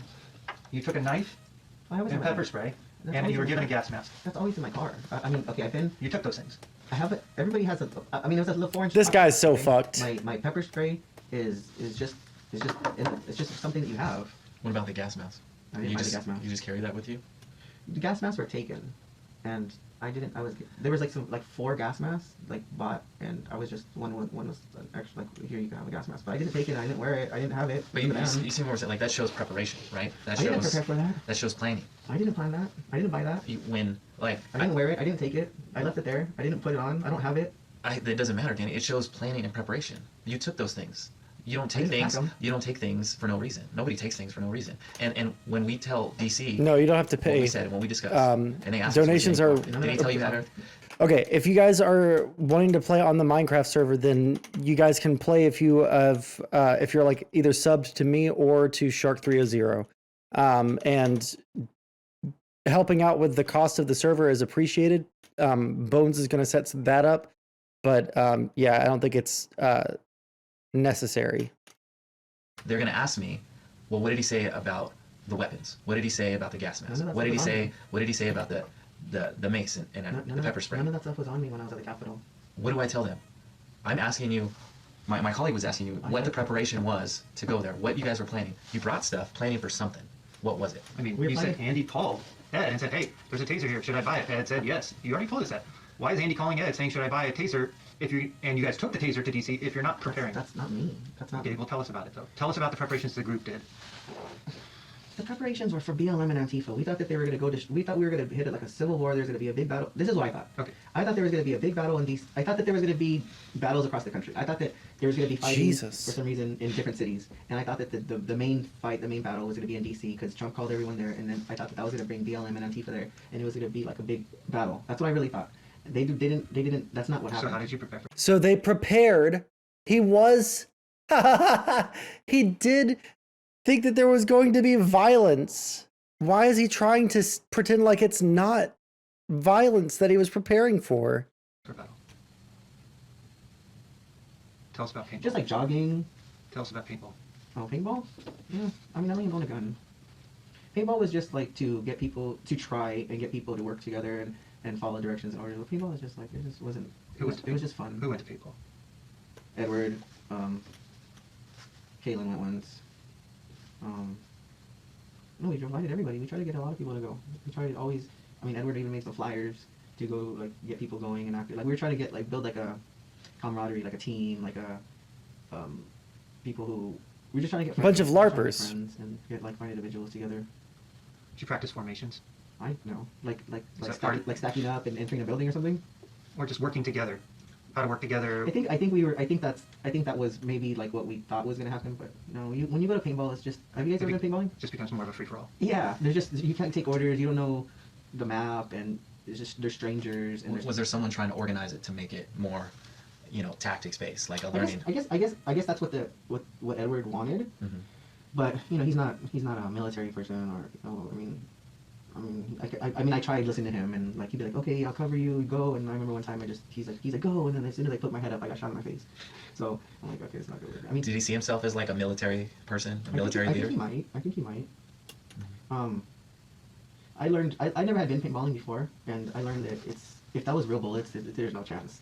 You pick your head up and you get shot with a paintball. Like bullets is not fun. That's not gonna end well. Running for cover, and that's not fun. That's not gonna be cool. Did you guys ever go shooting? Mm-hmm. But you were preparing for a civil war, my guy. Edward and his girlfriend Sam, some girl Sam, he was seeing. And what'd you guys shoot? I think 45. Edward did? Yeah. And that was it? Did you take your mom's gun? No, my mom don't have a gun. Who's 45 is at the house? There's no 45 at my house. Yeah, that was. It was there, we saw it. Huh? Yeah. Where? There's a 45 in there. No, you guys are lying. No, in the bedroom. Whose bedroom? My mom's? Yeah. It was there, SWAT found it right away. My mom has a 45? She said there's no guns in the house. Oh, then there's no gun in the house. No, we're not lying to you. There is a gun in the house. I don't own a gun. I don't have a gun. Did you Yes, buy sir. a gun at Ammo Brothers? I tried. I tried to buy a Glock. Why? Because I had money at the time. Like I've always wanted a gun, and I needed the money, so I got my money back. I mean, I've always wanted a gun, but I never purchased one. I put money down. I went through the background check. I wonder if wait, hold on. Was it an illegal gun or did his mom purchase the gun? Well, the mom says that she didn't have a. The mom said that she didn't know about any gun. Oh shit, this guy's so omega fucked. He's omega fucked, guys. I'm so fucking glad. Listen, of all like the things that I've gotten myself into, and I've gotten myself into some bad situations, but like I'm so glad that I've never gotten into any fucking violent movement or into like a fucking gang or anything. And I can see an alternate reality where I got super fucking blackpilled by like the whole Trump presidency and all of the fucking racist motherfuckers that showed their face after that, getting into some sort of fucking militia. I can see an alternate reality where that happens, where I honestly think, because I'm taking in so much fucking information about that stuff, that I fucking join that shit. And I'm just so fucking glad that I'm too fucking smart to do that. God fucking damn. These poor stupid sons of bitches really fucking ruined their life for a president that doesn't give a fuck about them, you know? For a president that doesn't give a fuck about them. And never has and never will. And before the background check came, I needed the money, and I went back to Ammo Brothers. They kept $100. They kept, I forget what percentage it was of the gun. It was the Glock. I think it was like $600 with some change, like $620 or something for a 9. It was like a Glock 19 or Glock 17. And then I went back and I needed my money back, and they kept some of it. And I had to pay bills or something, or I think that's what I went to DC with. Like I don't know, I don't remember. But I do not own a gun. I tried to buy a gun. I tried to buy a gun twice. I went to Turner's. I went to Turner's and I tried to buy a Walther, a 22, a little P22 handgun. And the DOJ didn't deny or confirm me, so they gave me my money back. They gave me all my money back. They said you gotta go contact the DOJ. I never did. And I went to go. I was like, okay, I'll try it again. And then so what I was gonna do is I was like, because the DOJ didn't confirm or deny me, I needed to get a hold of them. I didn't. I think some time went by. I was like, okay, let me go try to buy a different gun. Maybe it wasn't a good idea to get the 22. Let me get a 9. And then I knew that DOJ was either gonna come. I thought it was gonna be the same thing. I'm like, I can't wait that 30 days or whatever. I just, I need the money for bills or something. So I took the money back and I never got a gun. And as far as my mom goes, she doesn't own a gun either. Okay. What else? Who else in the group bought supplies other than Andy and Ed? Supplies like food. So let's go like weapons. So there was no other weapons. So anybody buy pepper spray, wasp spray, gas masks, knives, tasers? I already had the knife. I didn't buy a knife. Okay. Who else bought stuff though? I don't know. Didn't Trump say he didn't like how the people there looked low class? Hey, yo, listen. If you have a fucking link to Trump saying that the January 6 people looked low class, please give it to me. I think that would be really funny to fucking see. Holy shit. Everybody pitched in. Everybody pitched in for gas and for food. And as far as the wasp spray goes, I think Marcy brought that from home. And the taser, Andy bought. I remember him calling me the day before or something, the night before, like we were getting stuff to go. And he called me and I think he asked me if I wanted it or something, and I said I don't want it or I don't have money or something. I don't remember. I just said no, and then I think Edward wanted it. I don't know if he was with me or I don't know, but somehow he said that he did, and then Andy bought it. I think it was $50. It was a flashlight, taser, and then we were playing with it in the van, and then it stayed in the van. But as far as weapons, like why did it stay in the van if you guys bought it? Okay, well first of all, we were gonna go see Trump speak. We're not taking weapons. We're not taking. We went on. I think it was a Saturday. He was going to speak in D.C. do his speech, and we woke up and went. It was early. But you guys were also expecting a civil war too. You weren't just there to see him speak. You said a civil war across the country. The night before we got there, we went out in the streets because of the civil war. We were like, okay, let's go see what's going on out here. Let's go see if we can find like BLM, if there's rioting. Like we wanted to go see. So nothing was going on. There was no BLM. There's no Antifa. There was really nothing going on. The whole city there's cops everywhere. Mm-hmm. So I think that was the first night, which was a Friday, maybe. What day was the speech? And then you had your taser then? No, I didn't have a taser. So where was it? No, I got a taser that day from the tunnel. No, I'm saying the one you guys bought. The one you guys bought before. The flashlight one? Mm-hmm. Where was it? Yeah. It was in the box that came in. So my question is, why was it in the box? If you guys bought a taser, preparing for a civil war. Well, he didn't buy it for me. He bought it for Edward, and maybe Edward I don't know. Did Edward take it with him? No, I think he didn't like it, or he bought it. Andy was at the store and said, there's one of these things here for sale. Should I get it? And then Edward has money. He has extra money. It's like, yeah, I'll get it. Yeah, sure. Mm-hmm. And then what about did you use your card ever when you were in DC? Your debit card? I don't remember. Would you be surprised to find out you didn't? I probably didn't. So what was the cash withdrawal for before you go to DC? Gas, probably. So you withdrew $760 in cash for gas? I never had $760 in my account. You withdrew it in cash from ATM. You got cash. This was on the 4th, right before you guys started I going. think you're confusing me with Edward. No, I'm not. I didn't have $700. You took out The $700. day, no, for sure. You're confusing me with Edward. Because the day before we left, I had $26 to my name. Mm-hmm. No. And you got a big cash influx, like you said. With No, the, I had $100. I worked. I did like a little side job, and I got $100. So I went So with you don't know 100. what that was for? No, it wasn't me. I never had $700 cash in that time. Okay, I'm telling you, you did. Okay. He's so fucked. He's so fucked, dude. Holy shit. What a fucking moron. This is why you get a fucking lawyer, okay, motherfuckers? They have all of this shit on him. All right. Oh, wait a minute. When we were there, when we were there in DC, Now he remembers. I got the stimulus. Mm-hmm. That was $600 stimulus check, but I didn't have access to it. And you took out $760 in cash. No, And so I'm curious of what you used that for. no, I did not take a. No, I did not have $760 cash before we went to DC. For sure. No, you did. And then you didn't use your card at all when you were in DC, but you used it on the way to DC. On what? Gas? Food. Food. Okay. I'm just curious of why. Do you have like a? That wasn't me. I think you're confusing me because the van I couldn't pay for, and that's about how much the van was. So you're saying like $600-$700? That sounds like Edward paying for the van. No, it was you. Where do you bank at, Danny? Big Chase. Is that your only bank account? I had a Bank of America bank account, but there's nothing in it, so I think it's Do closed. you have any credit cards? No. So if we got your records from Chase and it showed a $760 withdrawal, you're just not remembering it? No, I don't think I had a $1,600. Yeah, I don't think that was me. 760. I really don't think I had $760 to pull out of You that. really don't think, or you for sure don't? I don't have that kind of cash to be pulling out. Well, I saw your bank records, and I thought the same thing. That's why I thought that was weird. $760 from an ATM before we left? Mhm. No, that's not me. How many days before we left? It was on January 4th. Oh, January 4th. We were already on the road. Because you left the 3rd. I think so. It was a couple days trip.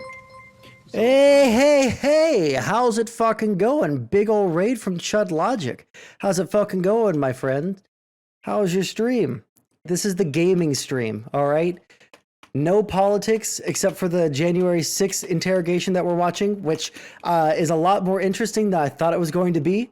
I thought that this guy was going to be, just kind of, there. But no, this motherfucker, these motherfuckers planned it, okay? These motherfuckers planned this shit, okay? They were ready to fucking fight and die for Donald Trump, all right? All these motherfuckers that you guys have heard on Twitch that said, well, nobody really planned for there to be violence. It just kind of escalated that way. And it's the cops' fault for doing all of that stuff, and all of the bad stuff that happened is because nope, motherfuckers, these guys knew what the fuck they were doing. They knew that they were doing something fucking bad, and guess what? This guy has been walking into every goddamn trap along the way, okay? Every single fucking trap imaginable. Hey, did you pull out $760 in cash? What did you spend that on? Oh, I didn't pull out $760 in cash. The fuck you didn't, dude. We have your fucking bank records. Where'd that money fucking come from? And where did it go? They plan to smear shit on the walls? You know what? We'll have to keep on listening to see. But yeah. Hey, thank you so much, Chud, for the raid. I super fucking appreciate it. Do you have like a? That wasn't me. I think you're confusing me because the van I couldn't pay for, and that's about how much the van was. So you're saying like $600-$700? That sounds like Edward paying for the van. No, it was. Oh wait, it was hold you. on. Where do you bank at, Danny? Big Chase. Is that your only bank account? I had a Bank of America bank account, but there's nothing in it, so I think it's Do closed. you have any credit cards? No. So if we got your records from Chase and it showed a $760 withdrawal, you're just not remembering it? No, I don't think I had a $1,600. Yeah, I don't think that was me. 760. I really don't think I had $760 to pull out of You that. really don't think, or you for sure don't? I don't have that kind of cash to be pulling out. Well, I saw your bank records, and I thought the same thing. That's why I thought that was weird. $760 from an ATM Before we left. Who are they interviewing? This was a guy that rioted on January 6th and he tased a cop twice in the neck. There was someone linked it in chat earlier. I didn't know if I could show it on stream, but there was just this cop that was basically like crowd surfing against his will. All right. And this guy just like reached up, grabbed the motherfucker by his collar, and then tased him on his neck twice. Do you have a name for this dude? Yes. Let me see here. He's 38 years old. I know he sounds like he's 15, but he is not. Oh fuck. Danny Rodriguez. Danny Rodriguez. If you look up him, that name, and then look up, if you look up that name and then you look up January 6th, in addition to that name, you'll see his assault. How many days before we left? It was on January 4th. Oh, January 4th. You were already on the road. Because you left the 3rd. You think so? Well, it's a couple days trip. So, hell no. Also, any backseat gaming is okay in my book. Okay, I suck at this game. I'm just like I said. In my chase? Like I said, I'm giving you the opportunity to be No, honest I'm with me. really not Completely cards on the table. Because the more that you're hiding from me, Man, the, I'm not- less I'm not. the less that you tell me. Yeah. It's just I can't help you. No, I don't have. No, that was not me. I didn't have $760. I had $26 the day before. This is. You're gonna be like, oh, this guy's full of shit. Look, I'm a person that believes in God, and I was like, it's meant for me to go. I have $26, and I'm still going. Like I told everybody, I'm going to DC with no money. I had no money, so I just got there. Like, So where did you stay at? At a rented house. Oh, be more discreet. Yeah, Airbnb. It was an Airbnb. Airbnb. Yeah. Where was it? In Arlington. Arlington, Virginia. Oh, who got it? Someone named Michelle. Michelle. What's her last name? Henny. Okay. So she got the Airbnb. Yeah. And how do you know Michelle? From the rallies. And what else? That's it. I mean, she's a Trump supporter. That's it. You've only seen her at the rallies? No, I mean, I know her like through. No, I haven't only seen her at the rallies. You've only seen her? No, I've not only. No, I know her. Okay, well tell me about that. Where else have you seen her? How do you know her? What's your relationship like? She would go to the rallies and she needed some help at her house, so I would help at her house with like. She got into an accident, so she has a hard time remembering, and like her ex, I don't know if she got in a car accident because somebody was driving like an asshole. She got injured and now she's all messed up and she can't really do that much. Like she has issues like with her hand grabbing stuff, or her mind. She had a concussion and she forgets and she can't remember, and she's really like. This guy's done a lot of not remembering very well himself. Maybe he got into a car accident too. We just don't know it. So have you been to her place lately? No, not lately. I mean, I've been to her house, not really recently. What was the last time you've been to her house? A few weeks ago, a couple weeks ago. Okay. And when you were helping her out, or what were you? I'll go over there and try to help her out. You know, it's like she needs painting, and like, you know, she went on this. She got people to donate old cans of paint for her, so I went and got her paint, and then I brought it to her house, and then I'm over there mixing it and straining it for her. Yes, I agree. You have to have a lawyer, Trying to guys. sell her house. Okay. And so she was out She's there. she's alone. She lives by herself, and she has nobody to help her. So I'm like, oh, let me see if I can help you. Little things I can do, whatever I'm capable of. Okay. So she was out. How did she get in DC? I don't know. I think she flew. She flew. Okay. And was she at the Capitol? I think so. And what did she do here? Oh, she's not. She didn't do anything. She's not a person that. How do you know that? Did you see her there? Like outside of the Airbnb? I think I seen her once. I didn't see a lot of people. I was there mostly. I didn't even see. I saw Edward that day, 40 minutes that day, that entire day. We were all separated, so I don't know what she was doing. You were separated from Ed? I was separated from everybody. Yeah. He keeps on saying that he's not running defense for anyone, but he also has, like, curiously, has no fucking clue where anybody was, or what anybody did, or what anybody had, or what anybody's plans were. Like, there's, like, it's just unbelievable. I was by myself most of that day. Are you lying to me again? No. What about when you guys were inside the Capitol? When you guys broke into that window? So I came back up, and that window was broken already. I don't know how it was broken. I saw Gina. Well, I didn't see Gina. Gina saw me. She yelled at me with the megaphone. And, Nope, just a random dumb fuck. Who's calling my name in DC? Jade, get in there. Not a fucking Proud Boy, just a dumb fuck who thought that there was going to be a civil war. He didn't think that they were going to be fighting against cops. He thought that they were going to go there and have an ultimate showdown, Ragnarok, between the Trump supporters and Antifa/BLM. And then Edward too. Edward's like, go in there, get in there. Man, after I tased the cop, I wasn't trying to do anything anymore. I was like, this is too much. I already did plenty. And I came back up the steps, looking for Edward. I came back looking for everybody, somebody that I knew, but I didn't know anybody. I was by myself. And that window was already broken out, and there was already people in there. So they told me, get in there. And I'm like, okay. So you weren't busting the window? My window was already broken that we went in. Were you busting the window? Oh, yeah.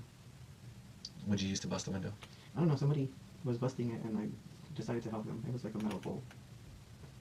And I think that the person who I was helping was the one that filmed that. Oh, really? Yeah. And was Edward there with you? He was in there, I guess, but I didn't see him the whole time. We talked afterwards, and I never knew he was in there. I even told him, like, where were you? He's like, I was in there. What about Mello? No, Sold him out. He was, scared to get in trouble. He's just one of those guys who'll hang around, but if anything happens, he disappears. So Mello wasn't with you while you were busting the window? No. And you're saying you didn't see Ed? I did see him in there, but not too much. Hey, fuck you, you stupid piece of shit. But I don't remember him. Come here, you fucking garbo motherfucker. Thank you for the sub. He was in there. Fuck off. Suck my dick. That's right. I didn't die this time. Oh, You know what yeah. you were saying? That's the good shit. What'd What'd you say? Did they just kill somebody for doing this? All right, well, fuck it. Just open that door and down the hallway, and I think he was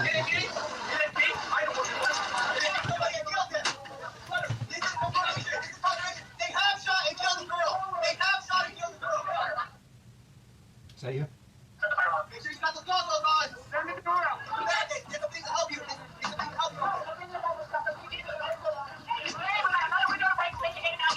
Who's saying that right now? Talk about breaking the window. Is that Gina? Can you read it?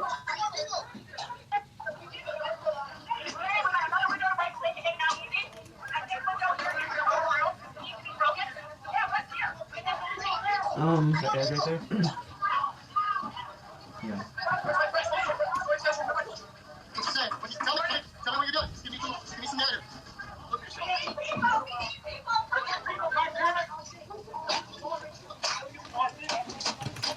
Who's that? So for people that like are just like jumping in, like the thing that we're learning here is that people absolutely were expecting violence. Okay, people were absolutely expecting violence and planning on it. It's just like that's what happened. They knew what was going to happen when they got there. They to be ultra charitable to them, all right, they said that they thought there was going to be a civil war between fucking BLM and Antifa, or BLM, Antifa, and the fucking Trump supporters. So like it was a little bit stupider, I guess. But yeah, like these motherfuckers absolutely knew what they were fucking doing. Okay? Can we get some drama or streamer fighting? Maybe in a little bit. We've already been over some of that and burnt a bridge today. All right. There's already been one bridge burnt today, so I don't think that we have to like go out of our way to do any more. That's Ed in the brown jacket.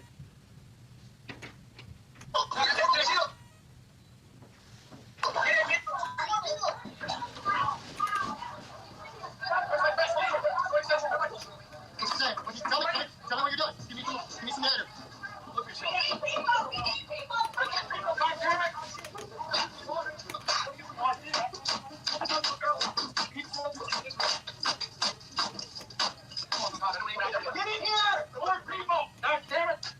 I don't think that's Ed in the brown jacket. Who was trying to break the window in that video? It was you, right? Why were you trying to break the window? I thought that we were gonna be in there for a while. You're trying to let more people in? I thought that we were gonna get gassed. Honestly, there's a way of breathing or escaping as well. You were saying get in here. Yeah, something like that. So you were telling more people to get in there. Like you wanted backup. I thought we were gonna occupy the building. I thought we were gonna take a couple days or something. I honestly thought it might be like a day or two that we were gonna be in there. And This guy keeps on having to amend his story. Hey guys, just don't like I don't really have any sympathy for this guy for like talking to the cops with no lawyer, especially given what he's there for, but like my guy, my friends, all right? You either say fucking nothing or you get a lawyer, all right? Don't sit there and fucking have to amend your story 90 fucking times, okay? It's so fucking bad. So why were you guys going to occupy the building for a couple days? What was the point? Was it to disrupt the process that Congress was going through in confirming Biden? I didn't. This question right here is to try and get him on those terrorism charges that we read about earlier today. Okay? Because I didn't know that you could have terrorism charges in the US. I didn't know that that was a thing. But evidently you can. And they're seeking those charges with this guy. And yeah, that's what this question is trying to get at. And he's going to 1,000,000% fall into it. I didn't know what was going on. Wait. No, we were trying to. He's not a scared kid. He's 38 years I old. didn't have a plan. I didn't have a plan. You look like a leader in there. I know he doesn't look like it, but he's 38.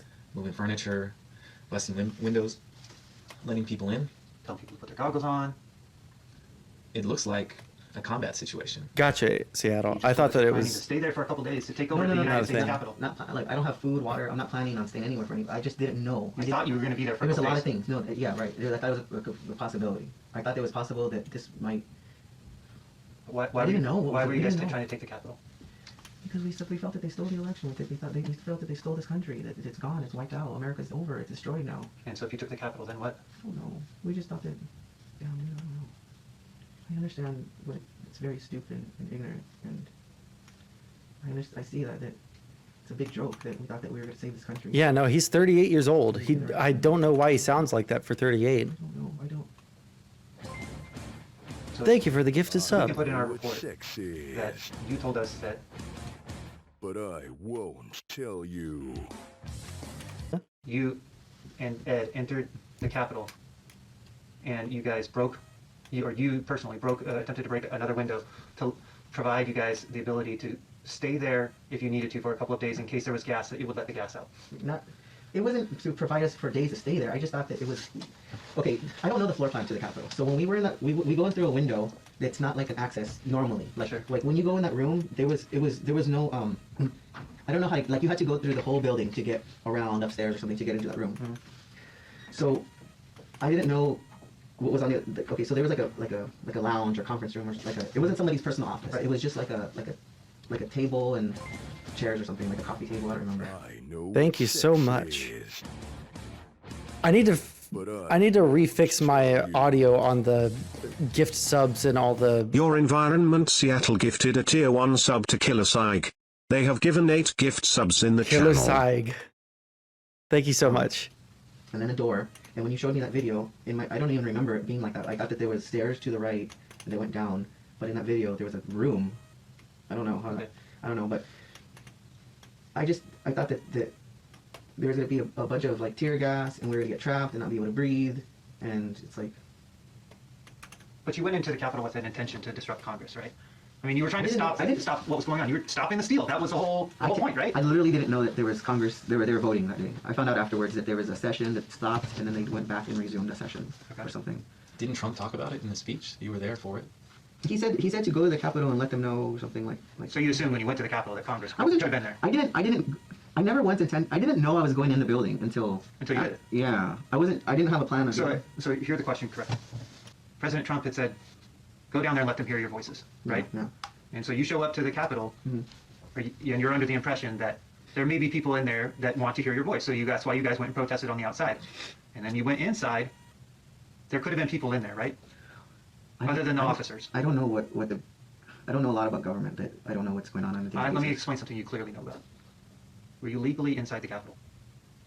When you entered through a broken window of the United States Capitol building, are you legally in there? I don't know if that's the law. If it's illegal to enter through a broken window. If I throw a rock through your sliding glass door at your house, and not as a police officer, I enter in your house, am I legally in your house? No, you're not. If you throw a rock through the front Well, of there's- Macy's, there's people- and you walk into Macy's through the broken window, are you legally inside of Macy's? I thought that there was people already. It's a public building that people were walking through. The Did front you enter door. through a public entrance? No. How did you enter? Oh, no. Okay, so don't game me, right? You knew it was illegal to go. I didn't know. No, I didn't think about it. It didn't enter my mind. You I was not you break considering- in a window you're right, and you're then right, I telling did- people to get in. Like if you see me doing that at Target, I'm not if thinking- I bust in Target and then I tell more people to get in, What does that mean? Come on, man. Come on, Dan, Jack. Come on, Jack. You're doing the right thing. Well, I would accept the fact that if you told me, yeah, it was illegal, but I thought it was the right thing. At least I could accept that from you, because I would know that you're at least being honest with me. But right now, you're just like, Well, listen, Doghouse, the way that this guy is saying it, it really seems like people went there with the belief that this was going to be a civil war between BLM, Antifa, and on one side and the Trump supporters on the other. Like they were going there expecting this via Telegram, and that he's not like a Proud Boy or anything. He's not part of like a hyper organized group. And even he was preparing for that shit. well, I don't know. Is it illegal to go through a broken window? Look, the honest thing is this: that I'm not considering what's legal. Or I'm only considering in my mind what needs to happen, or what I think needs to happen, or what should happen. I'm not thinking like I can't, like your wife having a baby and you're doing 80 going home. You're not thinking about the speed limit, about the consequences of a ticket or your insurance or injuring somebody. You're only thinking about what's important, and you do know what's right and wrong, but you're not. It's not registering. Okay, I can live with that, but explain that to me. What were your thoughts at the Capitol when you tasered Officer Fanone, or when you went into the Capitol building? If it was like I thought that we were going to save this. I thought we were going to do something. I thought that it was not going to happen like that. I thought that Trump was the state president, and they were going to find all this crooked stuff, and we were going to. We found out that we thought that we did something good. We were getting Nancy Pelosi.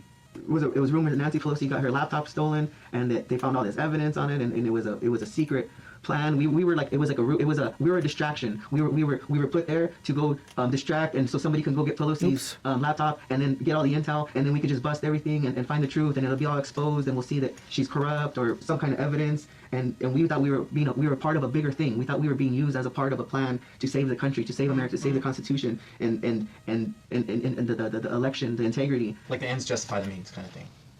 Is that what you're saying?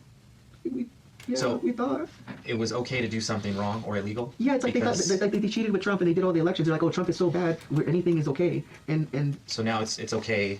We didn't go light fires. I wasn't trying to hurt. But help me understand that for a second. So it was wrong. It was wrong what they did to Trump, and that was wrong.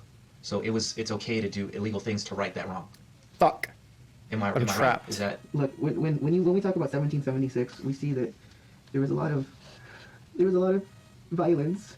We had to go against the government, and people died. And there was actually a country something that came out good out of that, and it took like 3% of the population at that time to fight and to against Britain and create this country. And we knew that the founding fathers had poor stupid fucking bastard. Holy fuck. Like, this is gonna come again, and all these plans were put in place so that this wouldn't happen. And I personally felt that this is something that the founding fathers of the country understood was going to happen again one day, and that we would be needed to. This is what happens when you fall into like the worst of the worst. Okay, this like on one hand, like yeah, obviously this guy's like a fucking idiot, stupid fuck, Trump supporter, right? We can feel bad for him in some ways, but like this religious, almost religious way in which they talk about the founding fathers. This is why like nationalism and like ultra patriotism and shit like that is so fucking cringe, because it leads people to do things that they wouldn't otherwise do, like in an almost like weirdly like theological way. It's so weird. 1776 will commence again. Yeah. To do something righteous. And I didn't think that I was going to be the bad guy. Danny, did you feel like you were the 3% here? Like those people that stormed the Capitol, those were patriots. Those are people who are doing that because they were the 3% that were going to free our country from fraudulent politicians and schemes of evil people, so that way we could have a republic that was going to be whole again. Is that what you thought? You thought you were that 3% guy? I know, man. I know. It's okay. I'm sorry, guys. No, we know. Look, I'm so sorry, we know you thought that you were that 3% guy. I'm so sorry. I didn't know that we were doing the wrong thing. I thought we were doing the fucking right thing. I thought we were going to be... I'm so stupid. I thought I was going to be awesome. I thought I was a good guy. I wanted to... You know, my whole life, I've been, oh, fuck the police. I really have. And I started to be, years like, I got involved. I came back from Arizona and I lived here. I came back home to California and I got involved with some bad people, some gang members. And I wanted to grow weed. I was growing weed. I got involved with the wrong people. I'm telling you, like, people, killers, like, tattoos all over their face, like, not good people. And I was growing weed with them, and I was like, yeah, this is cool. They got lowriders and this and that, and I was like, oh, this is that lifestyle that's for me and whatever. But it wasn't. I didn't fit in. I'm a good person and I wanted to be a bad person, and it just didn't work for me. And I kept getting robbed, and they kept taking from me, and then Trump. And I was listening to Infowars, and I was like getting patriotic, and I ended up leaving all those people behind me, and I ended up being homeless. I put myself to be homeless because I didn't want to deal. Adorable how cops are acting like they're helping this guy. Listen, that's what interrogators do. They do whatever tactic works best, whether like scaring them into giving information. Like the cops are just doing what like interrogators do. If you've ever sat through one of the streams where we go over the JCS, the criminal psychology things, like it's really interesting the ways that they go about it, right? And you could agree or disagree with it, but I mean, that's what their job is. And it's not necessarily a bad thing for them to, you know, try to get information out of people that have committed crimes. So this isn't, if you're feeling like they're just like bullying this guy, right? He committed a pretty serious offense. He tased a helpless fucking person in the neck twice. And then he said that he was trying to help the guy by tasing him in the neck, and then couldn't explain how that helps the cop by tasing him in the neck. Okay. I don't think that you have to feel like too much sympathy for this guy outside of the fact that he was indoctrinated into a fucking cult. Okay. Deal with these people anymore. They had something over me, and I'm lucky that I lost everything. I lost everything I have nothing. I had what was in a suitcase, and now I don't even have that suitcase. But I wanted to be a good person. I wanted to get away from those criminals. I'm like, they don't have honor and integrity. They're not like what they seem. They're not about loyalty. This is not the kind of people that I want to be around. I was homeless, and I went and I called my mom. I told her I needed somewhere to stay. I needed to come back home and move in. And Trump was already like, this is 2015, and I was already into Infowars and Alex Jones, and he's backing up Trump, and I'm like, all right, man, this is it. I'm gonna fight for this. I want to do this, and I went to Whittier and I volunteered for the Trump campaign. I did door to door, I did phone calls, I did all these things, and I just I went to the rally that when Trump came to town. We landed in Santa Monica. I was at that Beverly Hills Park, and I'm telling you, I argued with 200-300 people, and every single one of them, which is embarrassed, all of them. It was great. It was old videos. I don't know if there's video. You've seen those? Because I haven't even seen those. I saw some on YouTube. Years ago, like 3-4 years ago. It was the one where Trump was in LA, right? Yeah, when he came to California. Did he come a couple times? Because I saw one maybe like a couple years ago. This was years ago. Yeah, he landed in Santa Monica, and he went somewhere in Beverly Hills, and I didn't know anybody. I couldn't find the rally, but I found the protesters. Little did I know there was actual Trump support like down the block somewhere. But I showed up by myself with all the haters or whatever. But what was it? Haters. You needed a cause. What else do cops need? So they're getting confessions out of this guy. So if you don't know anything about why someone might be getting interrogated, if there's video, they're trying to get either a confession out of the video or trying to see what accomplices were doing, right? And get a motive for the crime committed, right? Trying to understand and piece together everything that happened so that they can bring it to trial. Uh-oh. Water? Why is there water? Interesting. Well, let's catch a breath. Well, let's play the video and then catch a breath. You needed a cause, and you found a cause. And listen, that cause has a lot of good things about it. Being a patriot's a great thing. Oh my God! Look what supporting the Constitution's a great thing. Yeah, that's what I'm talking. But listen, people make mistakes. Yeah. Entering the Capitol on January 6th, that was a mistake. That was a big mistake, my friend. Tasering Officer Fanone, that was a really bad choice too. But I just thought that we were gonna end up on the right side. We ended up on the right side, and we had to get in there, and the cops are stopping us, and it's like, we don't want to fight with you. You're not, like you're protecting evil people. You're like, this is not right, and I didn't stupid fucking bastard. You got swept up in the moment. Trying to do the right thing. Dude, when they say mob mentality, that's a thing. Sure. That really is. I didn't understand. Like, I don't, like, that's just a saying. But that's a thing. True. it can pull on your emotions. I didn't. But in the moment when you tased Officer Fanone, and in the moments when you went into the Capitol, you were aware that you were there, and you weren't having an out-of-body experience. You knew what was going on. You called for a taser, even though you were swept up in it. You called for a taser, and not only did you take the taser, but then you put that taser on Officer Fanone's neck. You can ask how to use it. Yes, I did. So what happened after? Did you walk in through the Capitol? No, I mean, I went in, and then everybody started leaving. Like everybody went in, and the next thing you know, everybody was gone. And some girl was like, "Hey, everybody's leaving. Everyone's gone. Why?" And then I go, "Ah, the cops." And we just ran out of there. And then we came out, and it was all tear gas everywhere, and everything looked different. Everybody was gone. It was nothing but law enforcement, and there was Patriots just throwing up and choking and crying. And Did you take anything from the Capitol? No. You didn't take anything else from inside the Capitol building at all? no, If I told you we have a photo of you, somebody gave that to me. There was like a pouch with an orange strap on it. Yeah. I don't have that anymore. how'd you get it? Some guy gave it to me. He had 2 of them. Was it inside the Capitol when he gave it to you? No, he gave it to me on the outside when we took the picture. Okay. He had two pouches under a jacket or something, and he didn't feel. I don't think he felt. I think he felt he was gonna get caught or something. How did you get rid of that pouch? I gave it back to him. So you just held it for the photo? Or did you bring it back No, to LA? no, I didn't bring it back to. I had it with me in the van, and then he gave it to me, and then he offered to. He said, we probably shouldn't have that. Is this going to be another situation where, like with the gun that they found at his house, where, oh, well, we actually found that orange bag at your house, you stupid piece of shit. You did not get rid of it, and we have it in our possession right now. Like, don't fucking, if you're going to talk to police, don't fucking give them provable lies.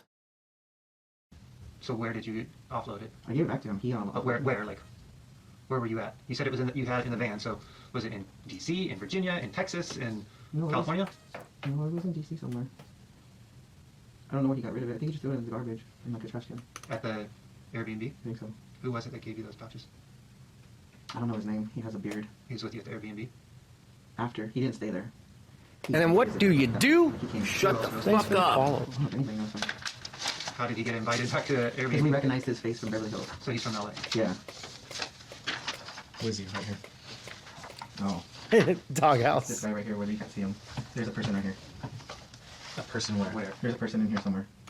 Like there's gray or something. Like that's like that. There's a person there. Are you sure it's not this guy? He has a beard? No, not him. No, he's from like a. He's not from California. Who's him? Who is he? I don't know. He was somebody that we saw. I have no idea who that guy was. I thought he was cool though. Name these people for me. Okay, who's this guy? That's Mello. Okay, who's this? Yeah, weird. I don't know. Michelle. I don't know him. He's not from California though. That's Al from South Carolina. Do you know his last name? Who knows him? Al? Mm-hmm. Michelle. Oh, you know what? Michelle don't even like him. I don't know who knows him. And he drove with you guys? Is that the guy that, the Al that? Yeah, that's Al that picked up on the way. Okay. Who's this? I don't know who that is. That might be Marcy. That might be Marcy. I don't know if that's a guy or girl. That's Andy. That's I don't know. And the girl was on the way there. And who all stayed in the Airbnb? Who actually slept there? I don't know because there was 3 or 4. There was people already there when we got there, and then they were there the one night, and then I didn't like. There was this cute girl there, and then she disappeared. I don't know where she went. She's on. Thanks, 7-Up. Not all those people stayed there. I don't think. Like honest. Okay, so it was 3 stories, and our little area was the bottom, the basement part, and there was a separate entrance. So unless you go upstairs, you don't know who's there, and you don't know, like. How many people you think total were there? There was a lot. I mean, there was a lot of people there, but there was, like I said, like how many? How many is a lot? 20, 30, 50? Oh, let me see it.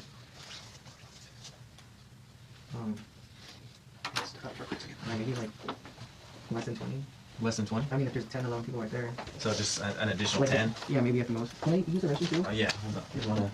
Yeah, let's take a break. Okay. Go ahead and slip your shoes on. Okay.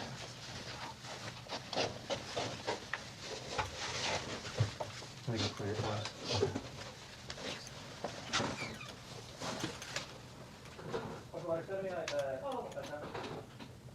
Okay. The restaurant, can you take care of that real quick? Let me see how many more are left in this.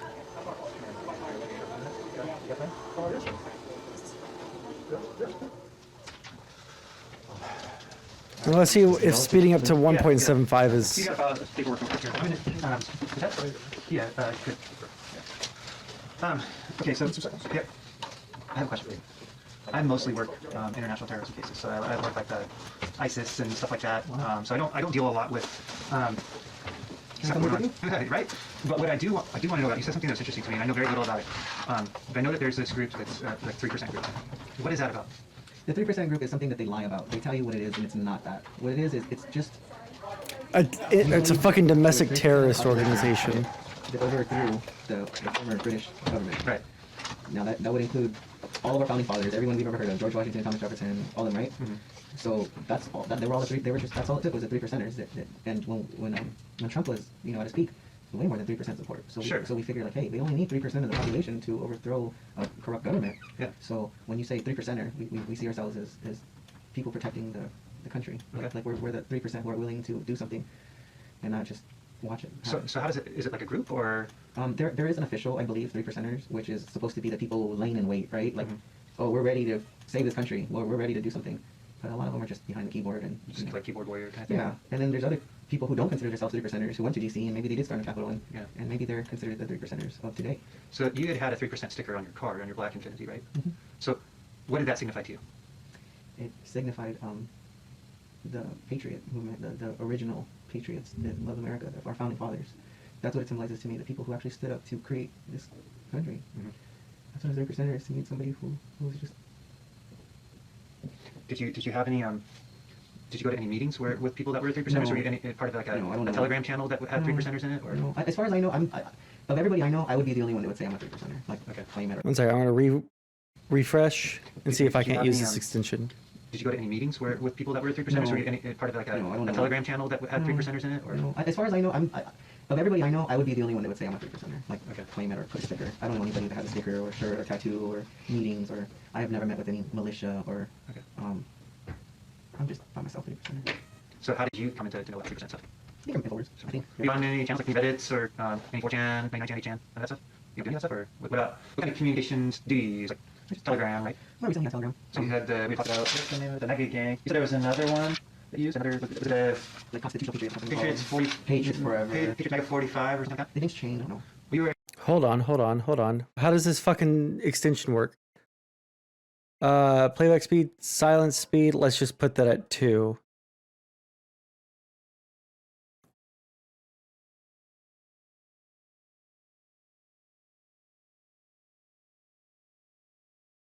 Well, you were an administrator for him. I was on one of them that I changed the name. What was that one called? That was that Mega Gang one. And that was changed to what? Patriots 45? No, I haven't changed it for. Were you in the Telegram channel at Patriots 45?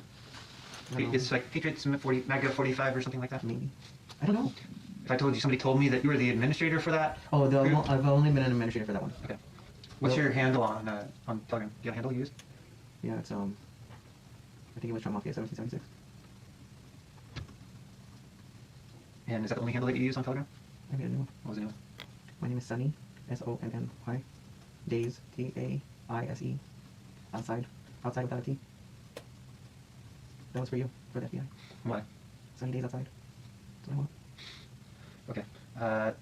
So you just have Trump Mafia 1776 and Sunny Days Outside without a T? Yeah. Any other ones? For telephone, no.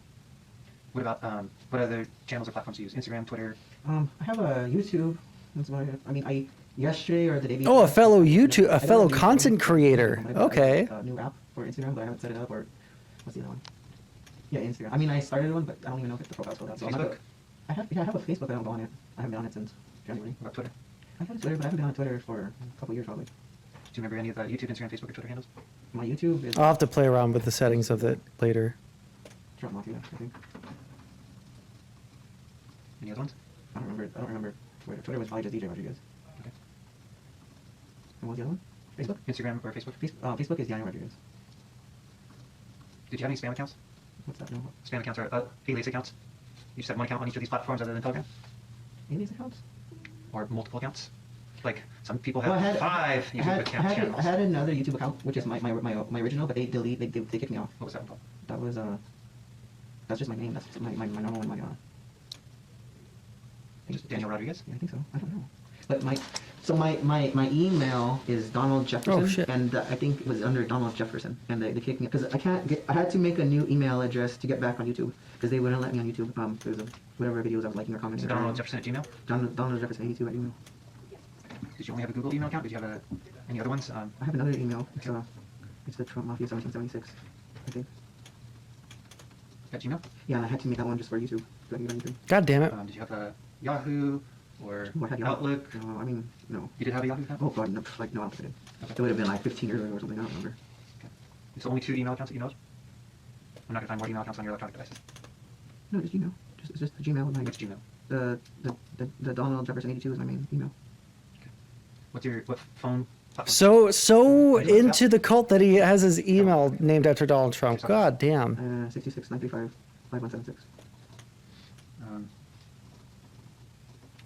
What about Skype? Any other platforms that you can talk or send end-to-end encrypted communications over? WeChat, Tango, Viber. You're shaking your head, but is that a no? Nothing. Just Telegram. What And text message. Do you have Text Secure? No, I don't think so. What payment apps do you use? Zelle? Nothing. Venmo? No. None of that stuff? Cash App? Nothing? You only bank accounts to Chase? Yeah. And you said you formerly had Bank of America? Yeah.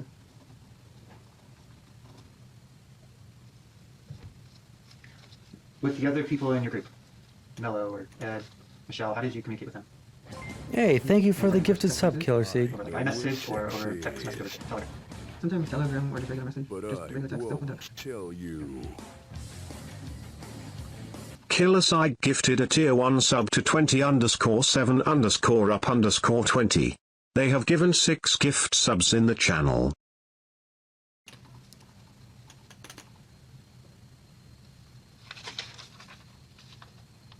So,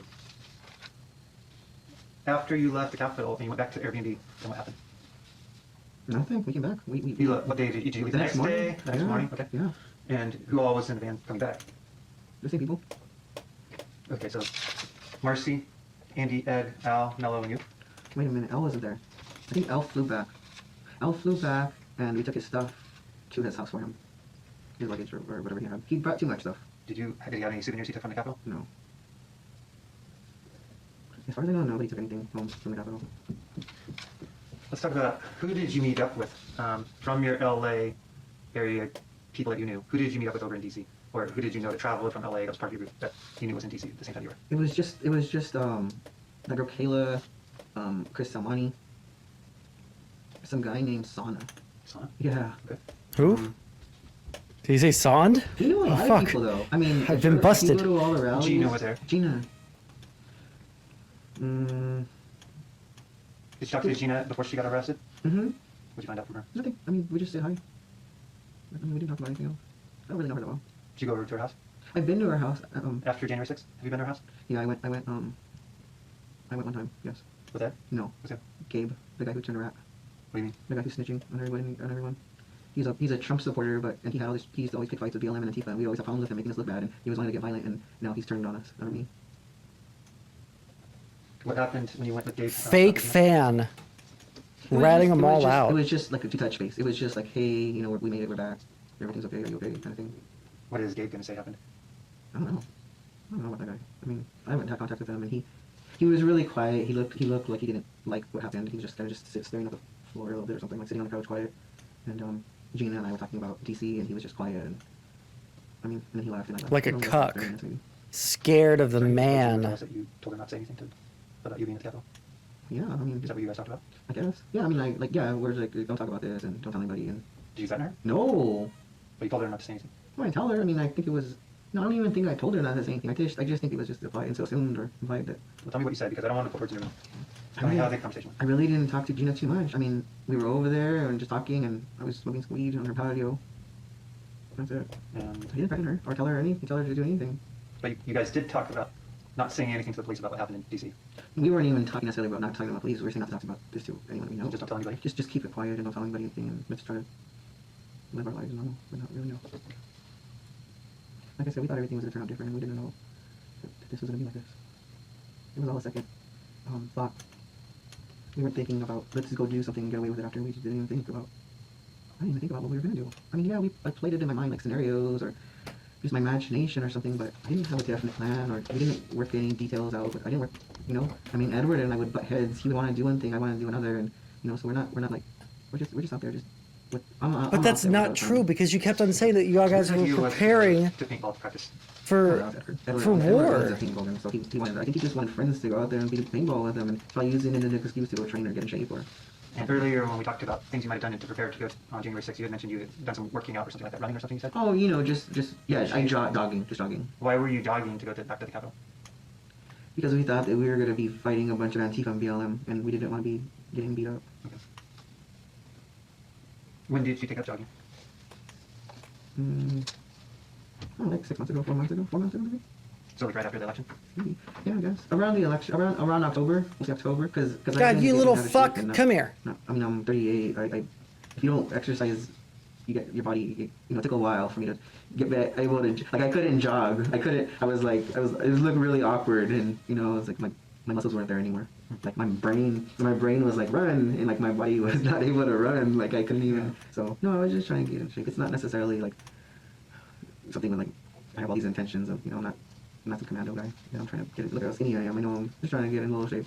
But at least part of your going. Let me ask the question, please. Mm-hmm. So part of the going to training at paintball or shooting at the firing range. Well, paintball was just for Hold fun. on, please let me finish the question. Okay. So paintball originally you said Ed was trying to get people together for. Oh, I didn't want to hit the babies. Turn out that way. Sorry, He babies. was trying to get them together to Here. practice like how they would go up against BLM or Antifa. Maybe, yeah. Yeah. And then after the election, you attempted to buy a gun. But let me finish, please. And you guys did go to a shooting range after the election. No, before. You jogged. We just went out to the desert to go shoot. You went to the desert to shoot after the election? No, it was before. It was a while ago. It was okay, maybe it was after. It was in November. Yeah. I remember I had a rented car when we went. It was a. Who rented? No, I had a rental because you had a my car was totaled. I got in an accident, so my insurance company gave me a rental car, and I remember we went in that rental car to go shoot. And we went out to some legal spot where we could shoot. Creek? No, that's right. No, we went somewhere else. Like on BLM land or Yeah, something? yes. Somewhere with Edward looked up. Okay. I can't remember. What was the point of that? Was part of it to prepare for like the Antifa? I don't know. Well, not for me. I've been shooting and it's just fun. It's just I've been shooting with other people and it's just for fun. I don't own a gun, so it's like. Oh, now there's a third interrogator. Oh shit. It's not tactical. Like sure. I don't have a. I'm super curious. Any messages I'm out there like trying to prepare for shooting people. Did you buy smoke grenades? Yeah. When did you buy those? When we went paintballing. What was it for? For paintballing? Oh, you didn't use them during paintball though. No, you know what I used them. What I wanted them for was for our rally in Huntington Beach. I believe I originally bought red smoke grenades to do them at the beach at Huntington Beach. Did you take them with you to DC? I think so. Yes, I took two.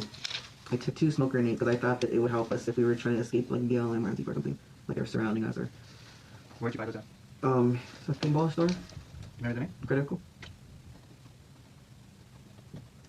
What else did you buy that ended up on going with you to DC? Nothing. I didn't have any money. What did like Ed buy or whoever else went with you? What other equipment? Ed bought the gas mask. Hey, that's pretty nice. The van, the rental. I mean. What else? What other equipment?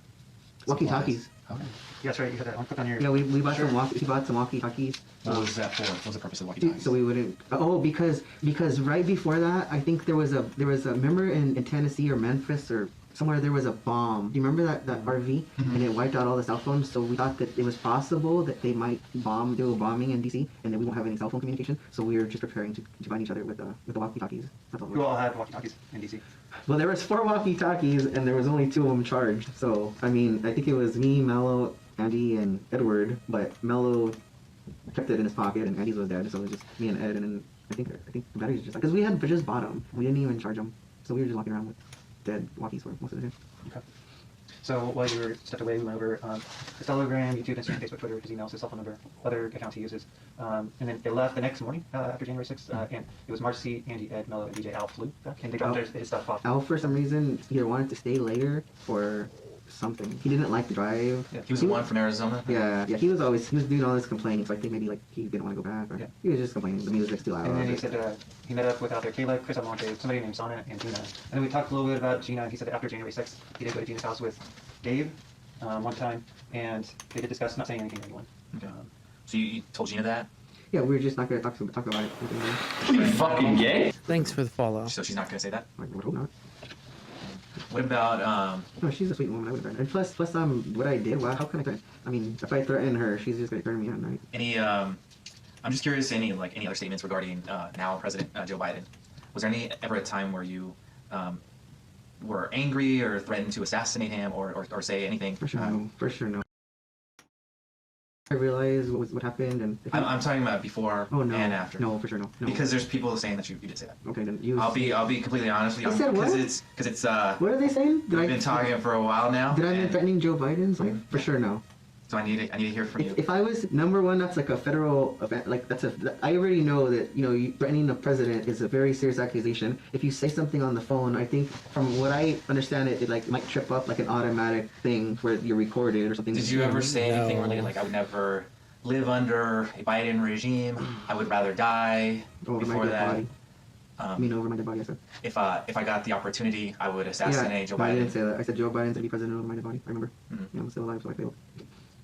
So then if you had the opportunity, you would. No, not anymore. Nothing like that. Like I don't. In the past, though, you had those ideations. You thought about like in the past when you were upset about the election and No. Come on, Dan, full download, man. No. I'm not gonna be able to take out Joe Biden. I'm not delusional. I'm not saying that you actually think you could. I'm just saying, did you say it? No. Did you express that emotion? No. Because there are people that did say that you said that. I don't care what they said. I'm just letting you know because I don't want there to be any confusion when it comes up that you lied to us or that you weren't fully honest with us. So that I'm laying all our cards on the table, showing you what we know. Yeah. And so, because like I said, you're the one that DC's got this freaking hard on for. They absolutely have no information of him saying that he wants to kill Joe Biden. They're trying to get him to say that he has, or something along those lines. Because of what you did. Yeah, he forgot to say in Minecraft. Office, right? So, if someone else says it, 3, 4, 5 other people are saying that you made these statements, who do you think they're going to believe? And if you're saying... There's not 3 or 4 or 5 people out there that I talked to. I'm just saying, if we find more... But if you come to us and say like, hey, I said this because I was upset, there was like if you give us context, like this happened, I saw this on InfoWars or heard about this. The worst thing I said was Joe Biden will be president over my dead body. As if I'm going to give up my own life to stop this. And that's how you felt? I thought that I was coming back at one point. I was prepared to not come back. You were prepared to give up your life to prevent him from being president? No, to save the country. But I mean, that's the same thing, right? Was that when you went to I thought we were saving the country, and I thought that it was just I'm nothing, I'm nobody, and for what the future is, it's because the future, there's the future of the country and the kids and everybody that, what is. So you thought you were going to martyr yourself for the cause of the country? I'm so stupid. Is that what? I didn't, no, I don't have a death wish, I don't want to die, I don't want to. Well, there's a difference from having a death wish and being willing to die for a cause, right? I don't want to die at all. But you did want to die for the cause at one point. You just told us that. I was willing to. I didn't want to. Right. I was prepared that was a possibility, but clearly I don't. I like my life. I like my freedom and my life. I don't want to. I didn't go there to die. I could have died this morning. I could have not come out of the room. When you were fighting with Officer Fanone, did you think that might be that you might be in that moment where this might be the real deal? This might be the real thing for the cause here. This might be that turning point for the. Well, yeah. I thought that that's what was happening. I thought that we were making it happen. I thought we were saving the democracy and the election and. Were you willing to take Officer Fanone's life for the cause? No, I didn't try to take his life. Have you ever said that in the past that you would be willing to, kill someone in combat, an officer if need be, if they were? Well, no, I don't think I ever said anything like that. Because there's people saying that you said that too. There actually might be like digital evidence that says that from you. I don't think there is. Well, that's not really a denial if you're saying I don't think. I'm deep. I don't think I ever said anything like that. I felt Is it possible you said that? I don't believe it is. I would remember feeling that way or thinking like that. Danny, it sounds like you're willing to die for your cause. Which I get. I totally understand. I don't feel it's my cause. I think it's a bigger cause. It's not just me. It's for everyone. You were willing to die for the benefit of the country. Yeah. Right? Yeah. You were willing to die for the benefit of the country. That's pretty serious thing, right? were you also willing to kill somebody who was trying to disrupt that, or trying to hurt the country? You know, because like honestly, I didn't go planning to murder anybody. I'm not saying that, but I knew that it was a possibility that there could be casualties. That like if this was another, I'm well below sea level. Another 4th of July or something, that could be a possibility. And Officer Fanone was just a casualty. That's part of it, right? I mean, because you're you thinking guys, you guys you went through taser training before, and you've been tased. So he's been tased before, Officer Fanone, and he has a lot of neck tattoos. It's painful too, right? Okay. So where are you going with that? I'm not going anywhere with that. I'm at So height just had a little 36. I don't know how pain he has. I've never been tased. I'm sorry, I don't know what it's like. You can tase me. But it seems like you were saying those things to be dismissive about the harm that you caused him. If I could go back and, yes, I wouldn't do it again. But what I did, I can't undo it. And I have like no, I'm embarrassed by it. I'm ashamed by it. And my mom's gonna find out about it probably. My ladders, didn't I? But Danny, the issue is, when you went to DC, and when you thought that you were part of this 3% civil war that you were going to be fighting for freedom, when you tased Officer Fanone, he was standing in your way of fighting for freedom. 16, got it, thank you. Was he one of those? Were you willing to accept him as a casualty if it so be that this? Well, I wasn't trying to. I would have stayed there and like helped them like do something, like hurt him, or he said that they were trying to get his gun. They said they're chanting to kill him with. I didn't hear any of that. I didn't do any of that. And honestly, I just walked up when they were pulling him out, and I saw that video where there was people attacking him, and I probably tried to. I didn't know that they were gonna try to get his. I didn't know. But if that happened, that's a casualty of war. Right?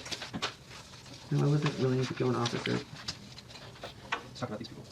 This person. Oh, I thought that 0 is where Bedrock was. That's Chris. Someone. Who's this? It's like a comment. And I don't remember. There's no name of Where's he from? They're all from here. LA. We're all from LA except for this person. This person, we just met that day. I just met him. From like LA proper, Brentwood. You don't know? I mean, we're Beverly Hills, Raleigh, like area. We're almost done with the full interrogation. I think we're just gonna get through it. I don't really know her too well. Was she from LA? Yeah. Did she travel with you guys? No. Did you see this? Is that an American flag next to her in a brown jacket? I forgot to This do also this an American again. flag next to her in Sorry. a brown jacket. You know who this is? Who is it? Why do you protect her? She said no one's going. Oh, I think she does. She's not part of this. I think she is. You have to start telling me why she's not, because right now she's renting the car that you guys drove. So she knows everything, Danny. You told her everything too. No. Is it Caitlin? Just leave her out. Is it Caitlin? Just please leave her alone. There's factions in Minecraft? She doesn't have anybody. She's from Philadelphia, right? Pennsylvania. Pennsylvania, right? She's nanny. You gotta talk to me. If you want me to help her out, then I need to know what her exposure is. Because right now, she's part of the group. I told you, I kept her with no information. What's your relationship with her? I like her. Does she like you? Not really. She's with Ed, right? I don't even like her. Ed kind of uses women, right? He sleeps with a lot of different girls. Did Ed use her to rent the vehicle? I don't know, maybe. Did Ed tell you that she rented the vehicle? No, he didn't tell me anything. He's supposed to know when I was in it. Can't hear him. She goes to the rallies with you guys? No. She in the Telegram channel? Yeah. So she knew what you guys were about. She does not on her now. Like she doesn't. I put messages. Skip forward a little bit. My partner goes, he's just not. And basically, I'm going to try to summarize the story that you told us so far. I want you to tell me where I'm wrong, if it's wrong. Who's this guy? Just when my partner goes, he's just another agent. Just two people. Yeah, he's just another agent in our office. So, essentially, you have been a fan and supporter of Trump for a long period of time. And when Trump became president, you were motivated to try to join the military, but the military army didn't take you based off of your prior history.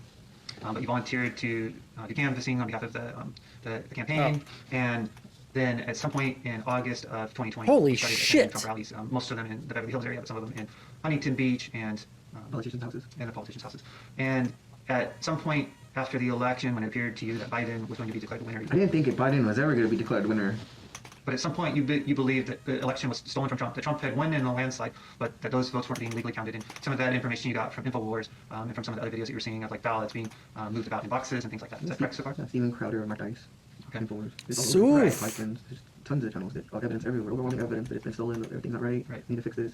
And part of your background and your experience was that you felt like at some point you got involved with the 3% belief. No, do you know yeah. how far back was that, by the way? I just felt like I don't know anybody else that calls themselves 3%er, or Sure. so I just nobody around my friends, my circle, like knew what that was about patriotism. But at some point you got involved. Yeah, I just felt that was cool. Yeah, I was putting stickers on my fuck car. you, suck my dick, fuck order you. something online and put it on my car. And Fuck you, there was idiot. Never a meeting. I never met another. I know, and I was going to get to all that, but I was just wondering, when did that 3% stuff start to like kind of be something that you were really interested in? Maybe like 10 years ago.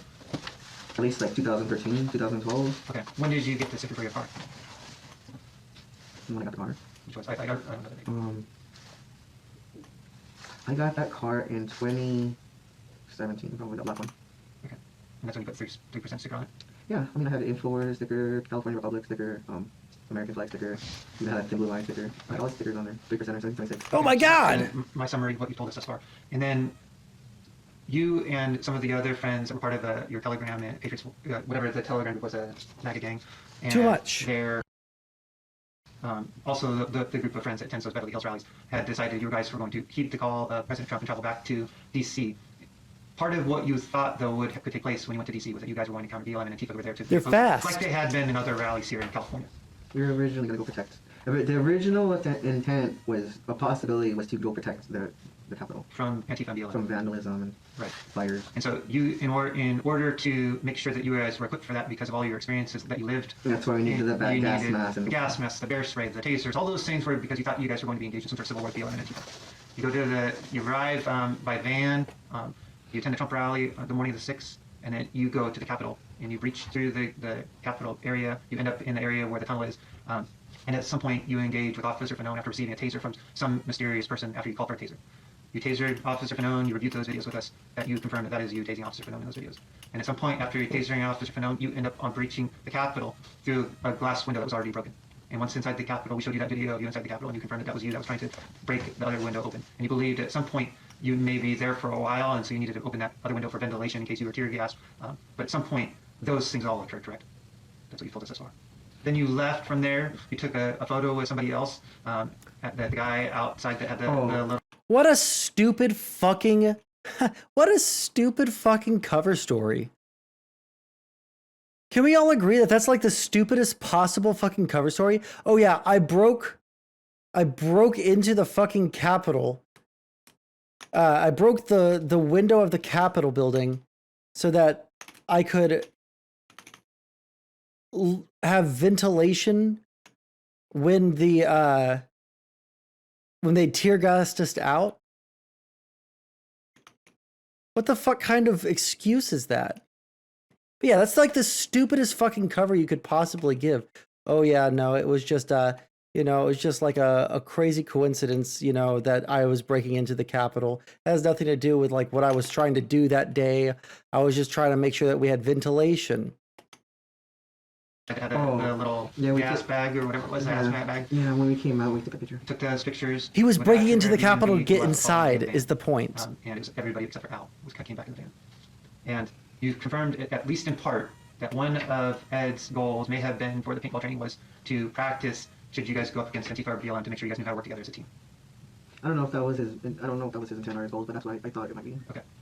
And at some point you acquired the smoke grenades for going to those rallies. No, I had the smoke grenades because we went paintballing, but they didn't let us use them at the paintball. So you bought them at the paintball place. Yeah, and you said you were going to use them maybe at the Huntington rally, and you didn't. But then you ended up on taking those along with your knife, your pepper spray, and the gas mask that Ed gave you. Those all ended up. I took a knife everywhere. I understand. I'm just saying the items you told us you took. All those ended up going with you back to the Capitol. When you tasered Officer... We didn't... that stuff stayed in the van. It went to the Capitol region. Let me be clear. It went to Arlington, but it never went into D.C. Okay. The van went into D.C.? So when you offloaded it stayed at Airbnb? No, we took a Uber into Uber to D.C.? Yeah. How many people went in Uber? Well, we had a couple Ubers. It was just... Who paid for the Ubers? It wasn't me. I don't know. You don't know who ordered the Ubers? No, I don't have Uber app or anything. Okay. Might have been Dad, I guess. Might have been who? Dad. Okay. When you were engaged in your activities at the Capitol, including the tasering of Officer Fanone, including the breaking into the Capitol, there's a part of you that believed that this may be a Civil War moment where you had to be part of the necessary group of people that were going to repel the evil to make sure that our United States and our Constitution would survive, right? When you put it that way, it sounds real dumb. Am I just that stupid? I mean, yes. Listen, Danny, I think you just made some bad choices, man. Did we all really just, are we all that stupid that we thought we were going to go do this and save the country and it was all going to be fine after? We really thought Hey, that. that's pretty nice. Yeah. That's what happens when you get sucked into fucking extremist movements. Yeah. And those, the officers that were there, they would have got in your guys' way. Yeah, we were just like, come on, get out of the way, guys. This is where So if they were in your way, we're with you guys guys. just Come had to tase on, them. guys. We back blue. You know how many times I've had to argue with people about backing the blue and the cops telling us at rallies, stay on the sidewalk or it's time to get out of here or whatever, and I'm like, come on guys, this is not how we back the blue. And I take them. Yeah, I don't know. If you could say something to that officer, what would you say? I'm sorry he had to go through that. It's not right that he had to do something like that. We put fear in him and he worried about his life. He was scared for his own life and God not having to kill us, and he was willing to die because of his beliefs too. What were his beliefs? But he was standing up against the racists or something, maybe like the Trump people are bad, and he thought he was doing the right thing too. Do you think he was doing the right thing? Yeah, he was doing his job. Do you think you were doing the right thing in the moment? Yeah, but not very confidently, I guess. I mean, when I tased him, I really, like when you do something like that. Yeah, why did I do that? I got caught up in the moment, and I didn't really think. I didn't think about him and his family and what was going to happen to him. I should have protected him and stopped what was going on. Danny, what should happen to somebody who assaults an officer and breaks into the Capitol? And by break, I mean illegally enters the Capitol. Causes property damage in the Capitol. What should happen to somebody who does This kind of situation's never happened before. I don't know what should happen because there's a lot of brainwashing and manipulation and politics and a lot at stake, a lot of people's lives on the line, livelihoods, and the future is on the line. There's a lot of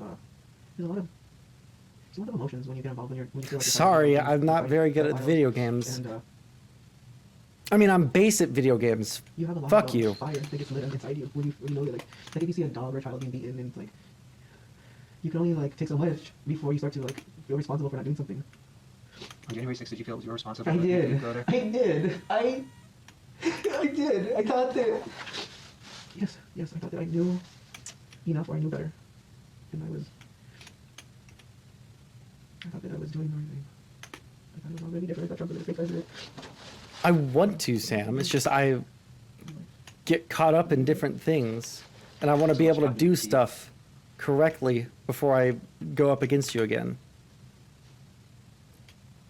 I don't really. In my mom's room, she had a gun, a 45. Yes, Dan, we're not lying about that. You'll get to see a copy of the property evidence report and photos. What the fuck? She told me she's not allowed to have a gun.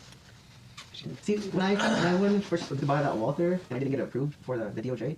Originally I was buying the gun for my mom. It was a 22 for the house. I was like, we should just own a gun. I told her, we should just own a gun for the house.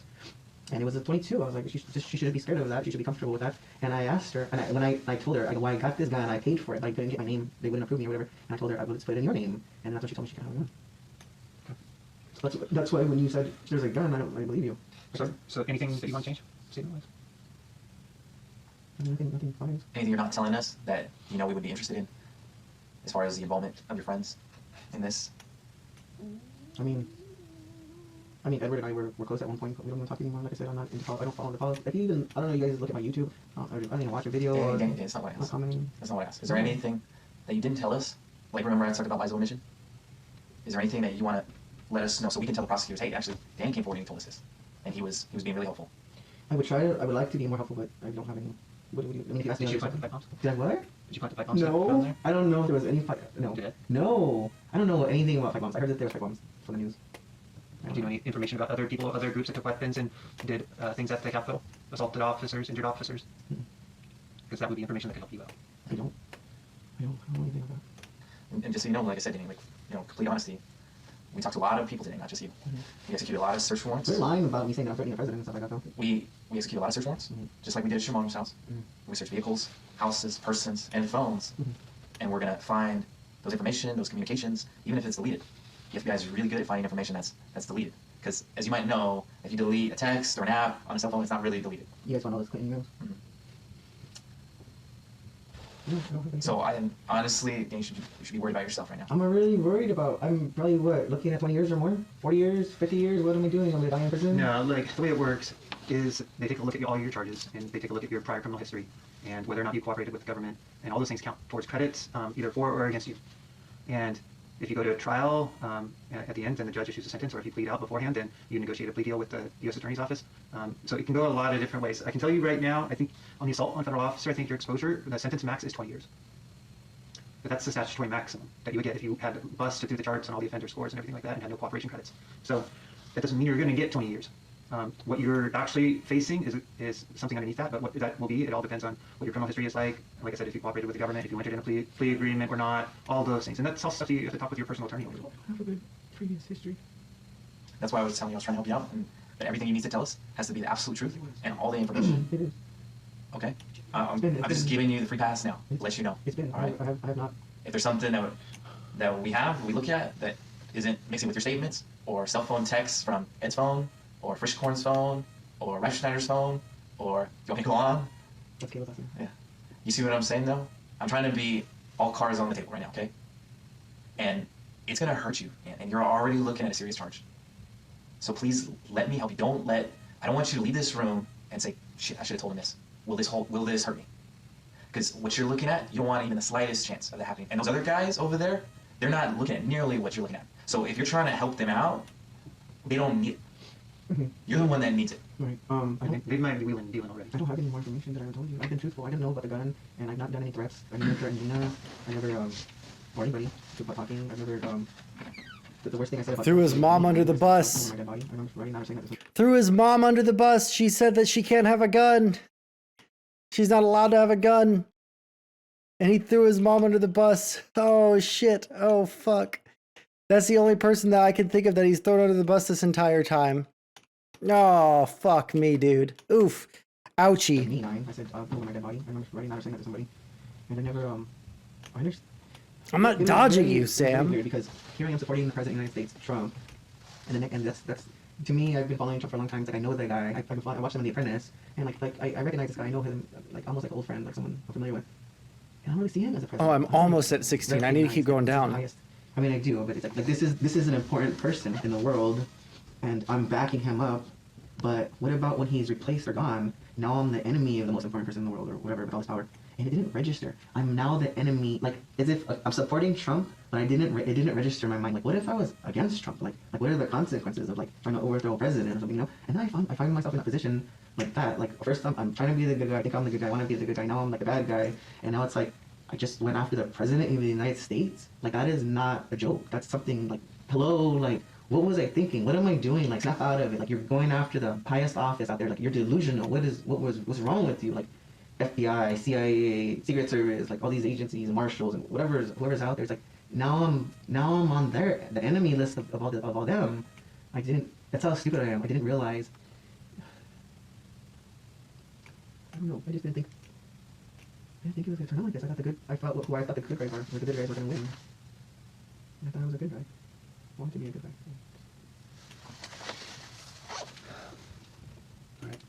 We're gonna get your property receipt for this. You have 5 minutes on. Sucks to suck, I guess, huh?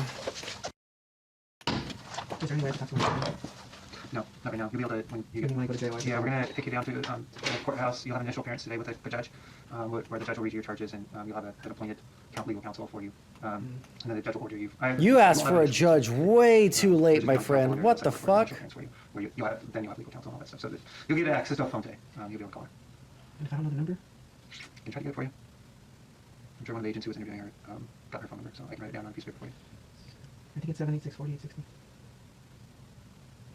I'm not going to see freedom for at least maybe 20 years from this moment forward. That's not true. Some people get put out. They get let out on pre-trial release. You assaulted a federal officer, so it's going to be you have a tough battle there. But you got to talk with your attorney about those things. My car, everything's gone. I mean, I'm not gonna. If I lost everything, then I mean, it's all whatever is your possessions is your possessions. You can deal with that with your mom. You. It's time for a new life.